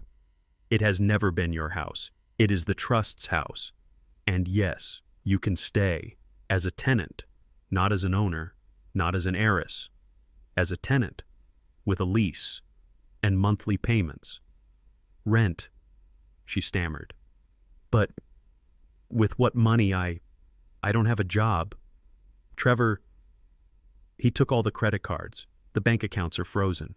I have $22 in my purse." "That," I said, "is the second part of the arrangement. You will get a job. You will get 2 jobs if you have to. You will pay the rent on time every month, no exceptions, no help from me." How much rent?" she whispered. She was dreading the answer. Anand spoke, his voice void of all emotion. "The fair market rate for a 4-bedroom, 3-bath home in that school district with current property taxes and insurance factored in is $3,150 per month." "3,000?" she shrieked. That's impossible. I can't. No one would pay me that much. I have no skills. I have a degree in art history. What am I supposed to do?" "Then you'd better learn some new skills," I said. "You are 35 years old. You are healthy. You are educated. You speak English. There are people in this city who work 3 jobs, ride 2 buses, and still don't make that much. But you have an advantage. You have a roof over your head, for now. But a job where I took a walk this morning," I said, leaning back against the windowsill. "The coffee shop on the corner of Elm and 5th, the Daily Grind. They have a help wanted sign in the window. Barista, minimum wage, plus tips. If you start tomorrow and you work a 60-hour week, you might make rent, if you're frugal." The humiliation on her face was total, from a senior VP's wife in a new BMW to a minimum wage barista just to rent the very house she thought she owned. "Why?" she whispered. "Why are you doing this to me? Why not just kick me out?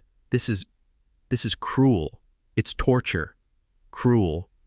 I stood up straight, my voice rising for the first time. "Cruel is telling your 71-year-old father to go to a shelter. Cruel is calling him a rat after he just gave you his life savings. Cruel is slamming a door in his face while he stands in the rain with his dead wife's picture. That is cruel, Maya." I walked toward her, stopping a few feet away. "This is not a punishment. This is a curriculum. This is the education I clearly failed to give you. This is the lesson your mother, Clara, who worked at a library for 20 years, would have demanded I teach you."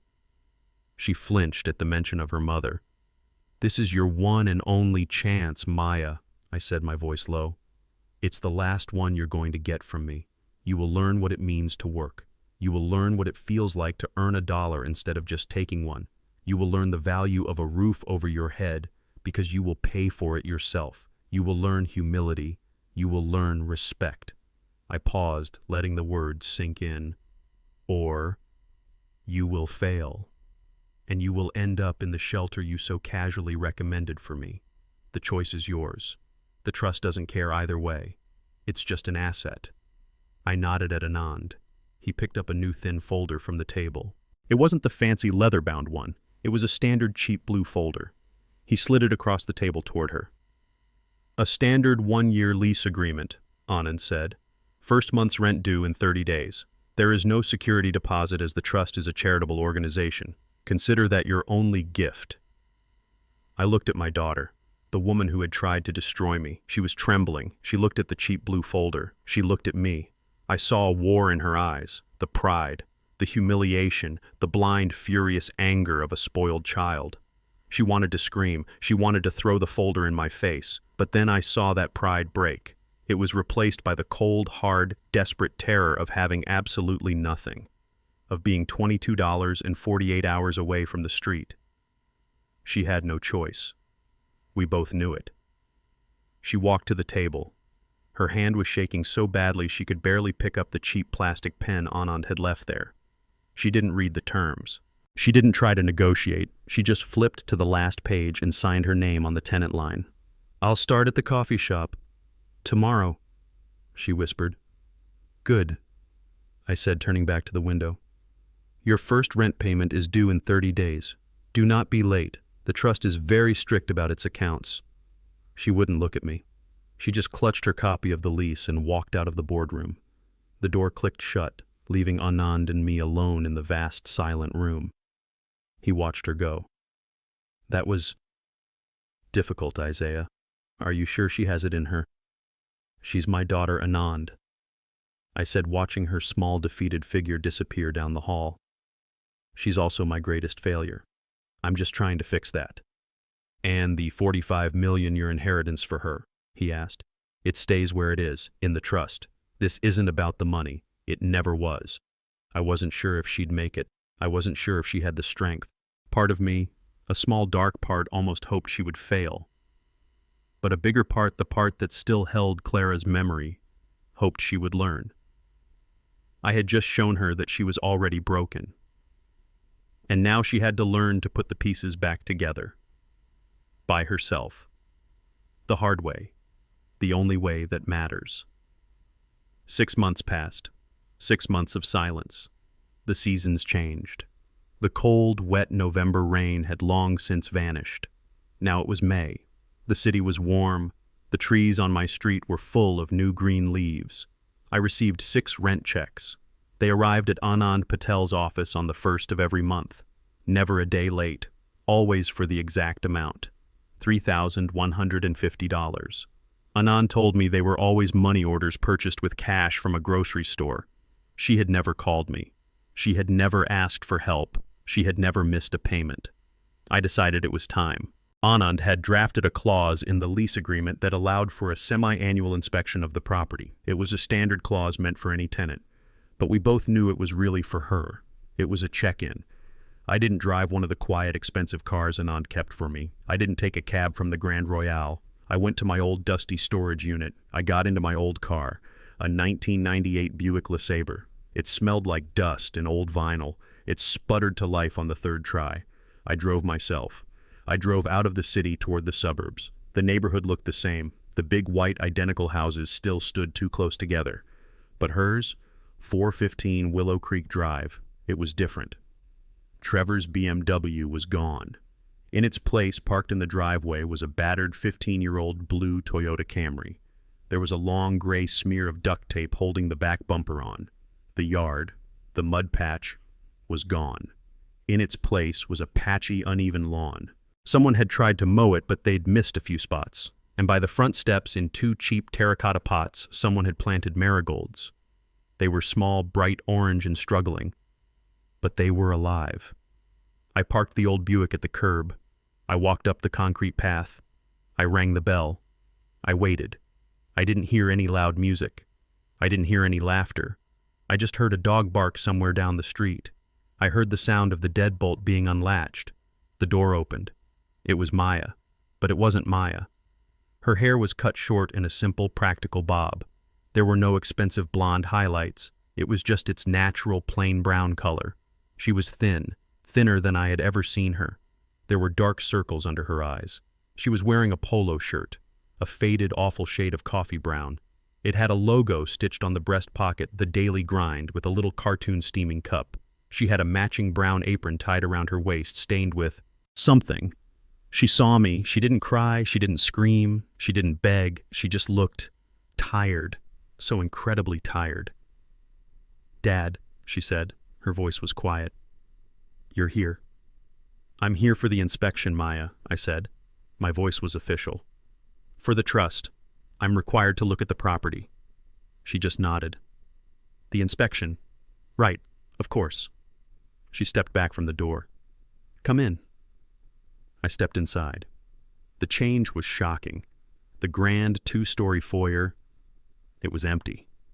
The giant crystal chandelier that Trevor had been so proud of was gone. In its place was a simple bare bulb. The gleaming marble floor was clean, but scuffed and dull. I walked into the living room, the room where Trevor had sneered at me. The oversized white leather sofas were gone. The giant 80-inch television was gone. The glass and chrome coffee table was gone.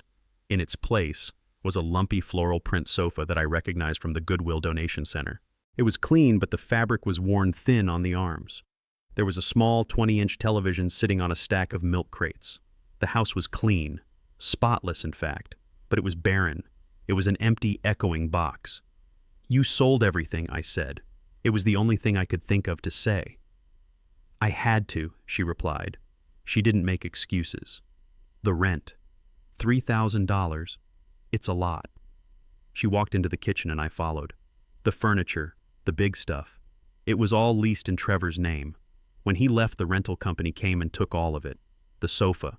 I bought that myself. It was $45. The TV was a curbside find. The screen is a little green, but it works. She saw me looking at her uniform. "I'm sorry I'm not dressed," she said, untying the stained apron. "I just got off my shift. I work the opening shift, 4 a.m. to 2 p.m. "How is the job?"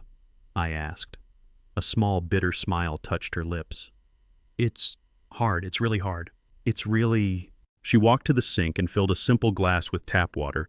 "You want one? I don't have any bottled water. It's too expensive." "No, thank you." She drank the entire glass in one go as if she hadn't had water all day. "My feet," she said, talking to the sink. "I never knew my feet could hurt this much. I stand for 10 hours. 10 hours, Dad. And people are mean." "Mean? Yeah." She leaned against the cheap laminate counter. The gleaming granite countertops Trevor had bragged about were gone. She must have sold those too. "They're mean. They yell. They yell at you because their latte has too much foam, or not enough foam, or because the milk is 2 degrees too hot. Yesterday, a woman, she looked just like Trevor's mother. She threw her cup at me, at my head." My hands tightened into fists. "What did you do?" "I dodged it," she said, her voice cracking. "And the coffee went all over the floor. And she screamed at me that I had made her spill it, and that I was an incompetent idiot who couldn't even pour coffee right. And my manager, he made me apologize to her. He said, 'The customer is always right.'" I just stood there. I couldn't speak. "So I apologized," she whispered. "I said I was sorry, and then, after she left, I went into the back and I cleaned the employee bathroom, because that's my other job, barista and janitor. I sat on the floor next to the toilet and I cried. I cried for an hour, because she was right. I am incompetent. I'm 35 years old, I have an art history degree, and I'm cleaning toilets for $9 an hour." She finally turned to look at me. Her eyes were red, but the tears weren't falling. "I make $9.25 an hour, Dad. I did the math. I have to work almost 340 hours a month just to pay the rent for this empty box. Before taxes, before food, before the car insurance on that piece of junk outside." She let out a sharp, ragged breath. "I don't know how people do it. I don't know how you did it for 45 years. How did you get up every day and carry that heavy bag in the rain, in the snow, and not just lie down and die? How did you do it without hating everyone?" I looked at my daughter who had finally asked the right question. "You don't hate them," I said, my voice softer than I intended. "Because you're not doing it for them. Who do you do it for? You do it for someone, so," I said. "I did it for you. Your mother and I, we did it for you. So you would never have to know what this feels like. And look how I repaid you." she whispered. She turned away ashamed. I was a monster, Dad. I know that. I see that now. Every time a customer yells at me, I see your face, standing on the porch in the rain, and I'm so sorry. I'm so sorry. This was different from the screaming, terrified apology in the hotel lobby. This was quiet. This was real. This was the sound of a broken person who was finally facing the truth. I just nodded. The house looks fine, Maya. The trust will be pleased you're keeping it clean. I turned to leave. The inspection was over. The lesson was in progress. Wait, she called out, her voice suddenly urgent. I stopped. I turned back. I know I don't deserve anything. I know that. And I'm not asking. I promise. I am not asking you for money. I will never, ever ask you for money again. What is it, Maya? She ran to the kitchen counter. There was a small, neat pile of mail. It was the only thing on the counter. Bills, probably. She fumbled through it. She pulled out a large manila envelope. She held it out to me. Her hands were shaking, but it wasn't from fear, it was from hope. I just wanted to show you this. It's not much, and I'll probably get rejected. My grades from college, they were okay, but not great. I partied a lot. Trevor, well, it doesn't matter, but I had to try. I took the envelope from her. It was from the city university. I opened the flap. It wasn't an acceptance letter. It was an application. I pulled out the papers. It was a partially filled out application form for the graduate program. And on the line where it said Program of Study, she had written in a neat, careful, determined handwriting, Master of Social Work. I stared at the paper. I looked at her in her stained brown uniform, her with the cheap marigold struggling in pots out front. Social work, I said. My voice was thick. Why this? Because, she said, twisting the hem of her apron. I've been talking to people, the other women I work with, the ones who take 2 buses to get there at 4 a.m., the single mothers, the ones who are one bad week away from being homeless. She took a shaky breath. I want to help them, she said, her voice finding a new kind of strength, a strength I had never heard before. I think maybe I can. I know what it's like to be at the bottom. I know what it's like to be greedy and selfish and stupid. And I know what it's like to need help. I want to be the person I should have been. I want to help people, for real, not for show, not for money. I looked at the application in my hands. Master of Social Work. She wasn't asking me for money. She was showing me her work. She was showing me her change. She was showing me her penance. This was not the woman who had slammed the door in my face. This was not the woman who had cried for $45 million in the hotel lobby. This was someone new. This was someone Clara would have recognized. You'll need letters of recommendation, I said, my voice thick. I had to clear my throat. It's a very competitive program to get into. Her face fell. I know, she said, her voice small again. I don't know who to ask. All my old references, they were Trevor's friends. And my old art professors, I don't even know if they'd remember me. I looked at the application again. I folded it carefully. I slid it back into the manila envelope. I handed it back to her. I might know someone, I said. Her head snapped up. Her eyes were wide. Who? A man who runs a rather large charitable trust, I said. A man who sits on the advisory board of the university. I think he would be very interested in your story. I think he would be very impressed to see someone who's learned the difference between having a price and having value. She stared at me confused. What man? Who are you talking about? I smiled. For the first time since I'd walked into this house. A real warm, genuine smile. Me, I said. I'll write your letter of recommendation, Maya. I'll write it myself. Maya's acceptance letter to the university was a small, thin piece of paper, but it felt heavy in my hand. I didn't just write a letter of recommendation. When you have the kind of resources I do, you don't just write letters. You make calls. I had called the dean of the university, a man whose name was on a library wing my trust had quietly funded 5 years ago. I didn't ask him for a favor. I simply told him a story. The story of a 35-year-old woman raised in privilege who lost everything. And instead of breaking, she chose to clean toilets for $9 an hour. I told him this woman was now applying to their Master of Social Work program, and I told him the Clara Blackwell Trust was establishing a new $500,000 scholarship specifically for non-traditional students, women who were rebuilding their lives from scratch. The dean was, as you might imagine, very accommodating. Maya was accepted 2 days later. She came to the hotel. I led her up to the suite this time, the first time she had ever seen it. She walked in slowly, her eyes wide, taking in the fireplace, the marble bar, the view of the entire city. She was still wearing her brown barista uniform. "Dad," she said, her voice shaking as she held out the acceptance letter. "I got in. I don't understand. They said I was a priority candidate. They mentioned a scholarship. The Clara Blackwell Scholarship." She looked at me, the understanding dawning in her eyes. "That was you." I just nodded. "Your mother always valued education, Maya." The hope in her face vanished as quickly as it came. She crumpled onto the edge of a silk armchair. "It doesn't matter. I have to decline." "Decline? Yes," she said, her voice flat with defeat. "I can't accept it. I can't go to school. I have to work.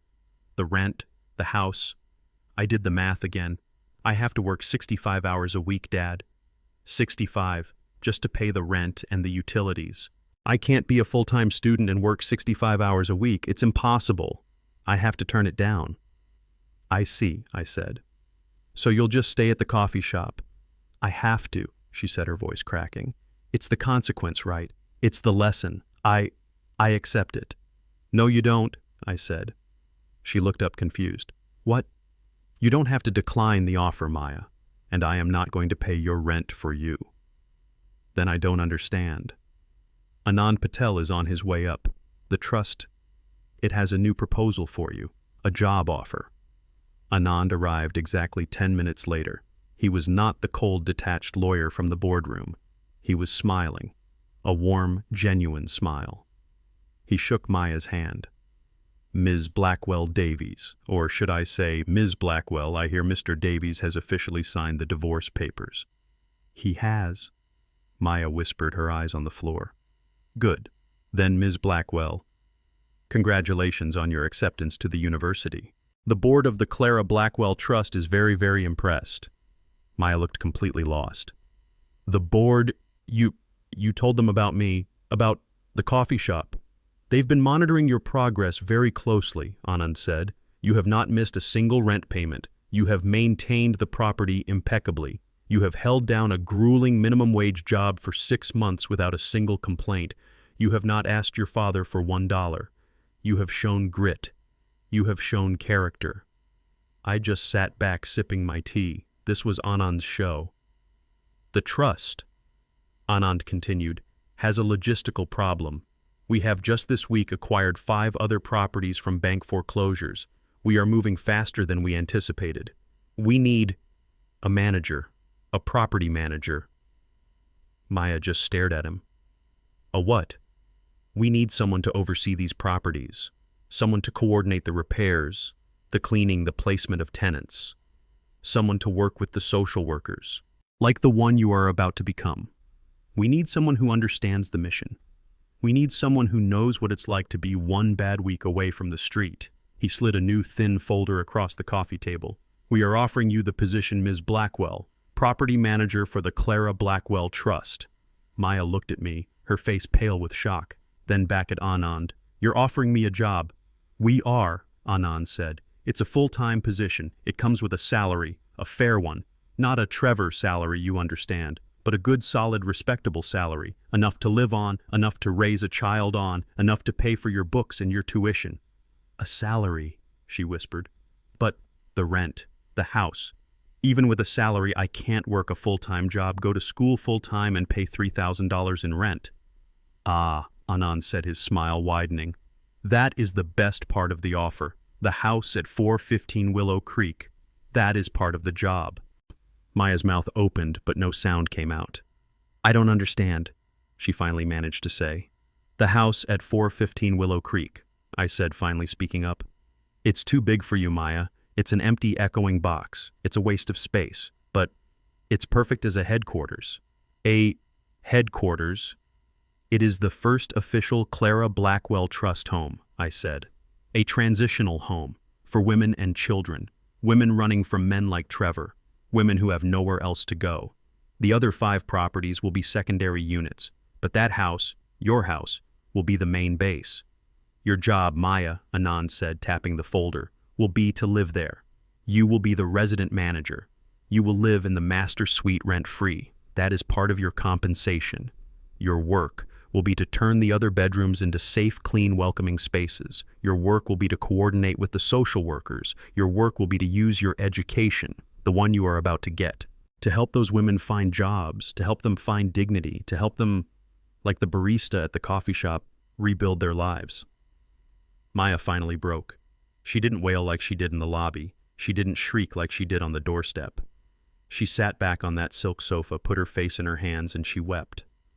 They were quiet, heavy, cleansing tears, the sound of a crushing weight finally being lifted. You're giving me a purpose, she choked out through her sobs. No, Maya. I stood up. I walked over to the sofa and sat beside her. I placed my old rough hand on her shoulder. I am not giving you anything. You earned this. She looked up at me, her face a mess of tears and confusion. You earned it on your feet for 10 hours a day, every day for 6 months. You earned it scrubbing toilets. You earned it by not calling me, by not begging me for money when I know it was the hardest thing you've ever done. You earned it when you decided to study social work instead of complaining about your art history degree. You earned it, Maya. You earned it when you chose to be better. She leaned her head on my shoulder just like she used to do when she was a little girl back when she was my baby girl. I'm so sorry, Daddy, she whispered. I'm so sorry. I know, I said. I know you are. We sat there for a long time, just a father and his daughter, in a quiet, expensive room. She left an hour later.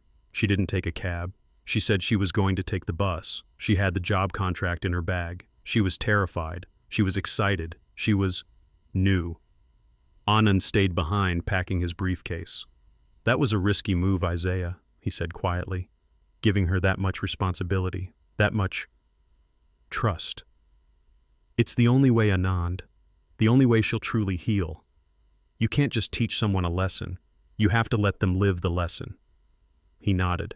And what about you, my friend? What about the 45 million? What is your legacy? I smiled. I looked out the window at the city, my city. My name is Isaiah Blackwell. I'm 71 years old, and I'm finally done carrying the mail. I am not saving my daughter. I don't need to. I gave her the chance to save herself. The $45 million.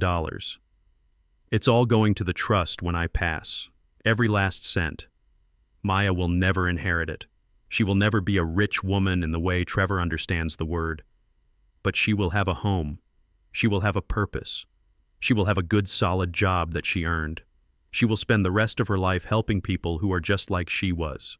She will be rich in a way that money can never, ever buy. She will be rich in character. She will be rich in dignity. She will be rich in humility. And that is the only legacy that matters. That is the diadem of Clara. And that is the sweetest revenge of all. Here is the lesson learned from this story. This story teaches us a powerful and sometimes painful lesson. True wealth is never measured by a bank account, but by our character, our integrity, and the respect we show to others. Greed and arrogance can blind us, making us betray the very people who have loved us the most. But true love isn't about enabling bad behavior. It's about setting boundaries and demanding respect. It teaches us that it is never too late to learn humility, and that the only inheritance that truly matters is the dignity and strength we build within ourselves. What would you have done in my place? And do you believe Maya has truly learned her lesson?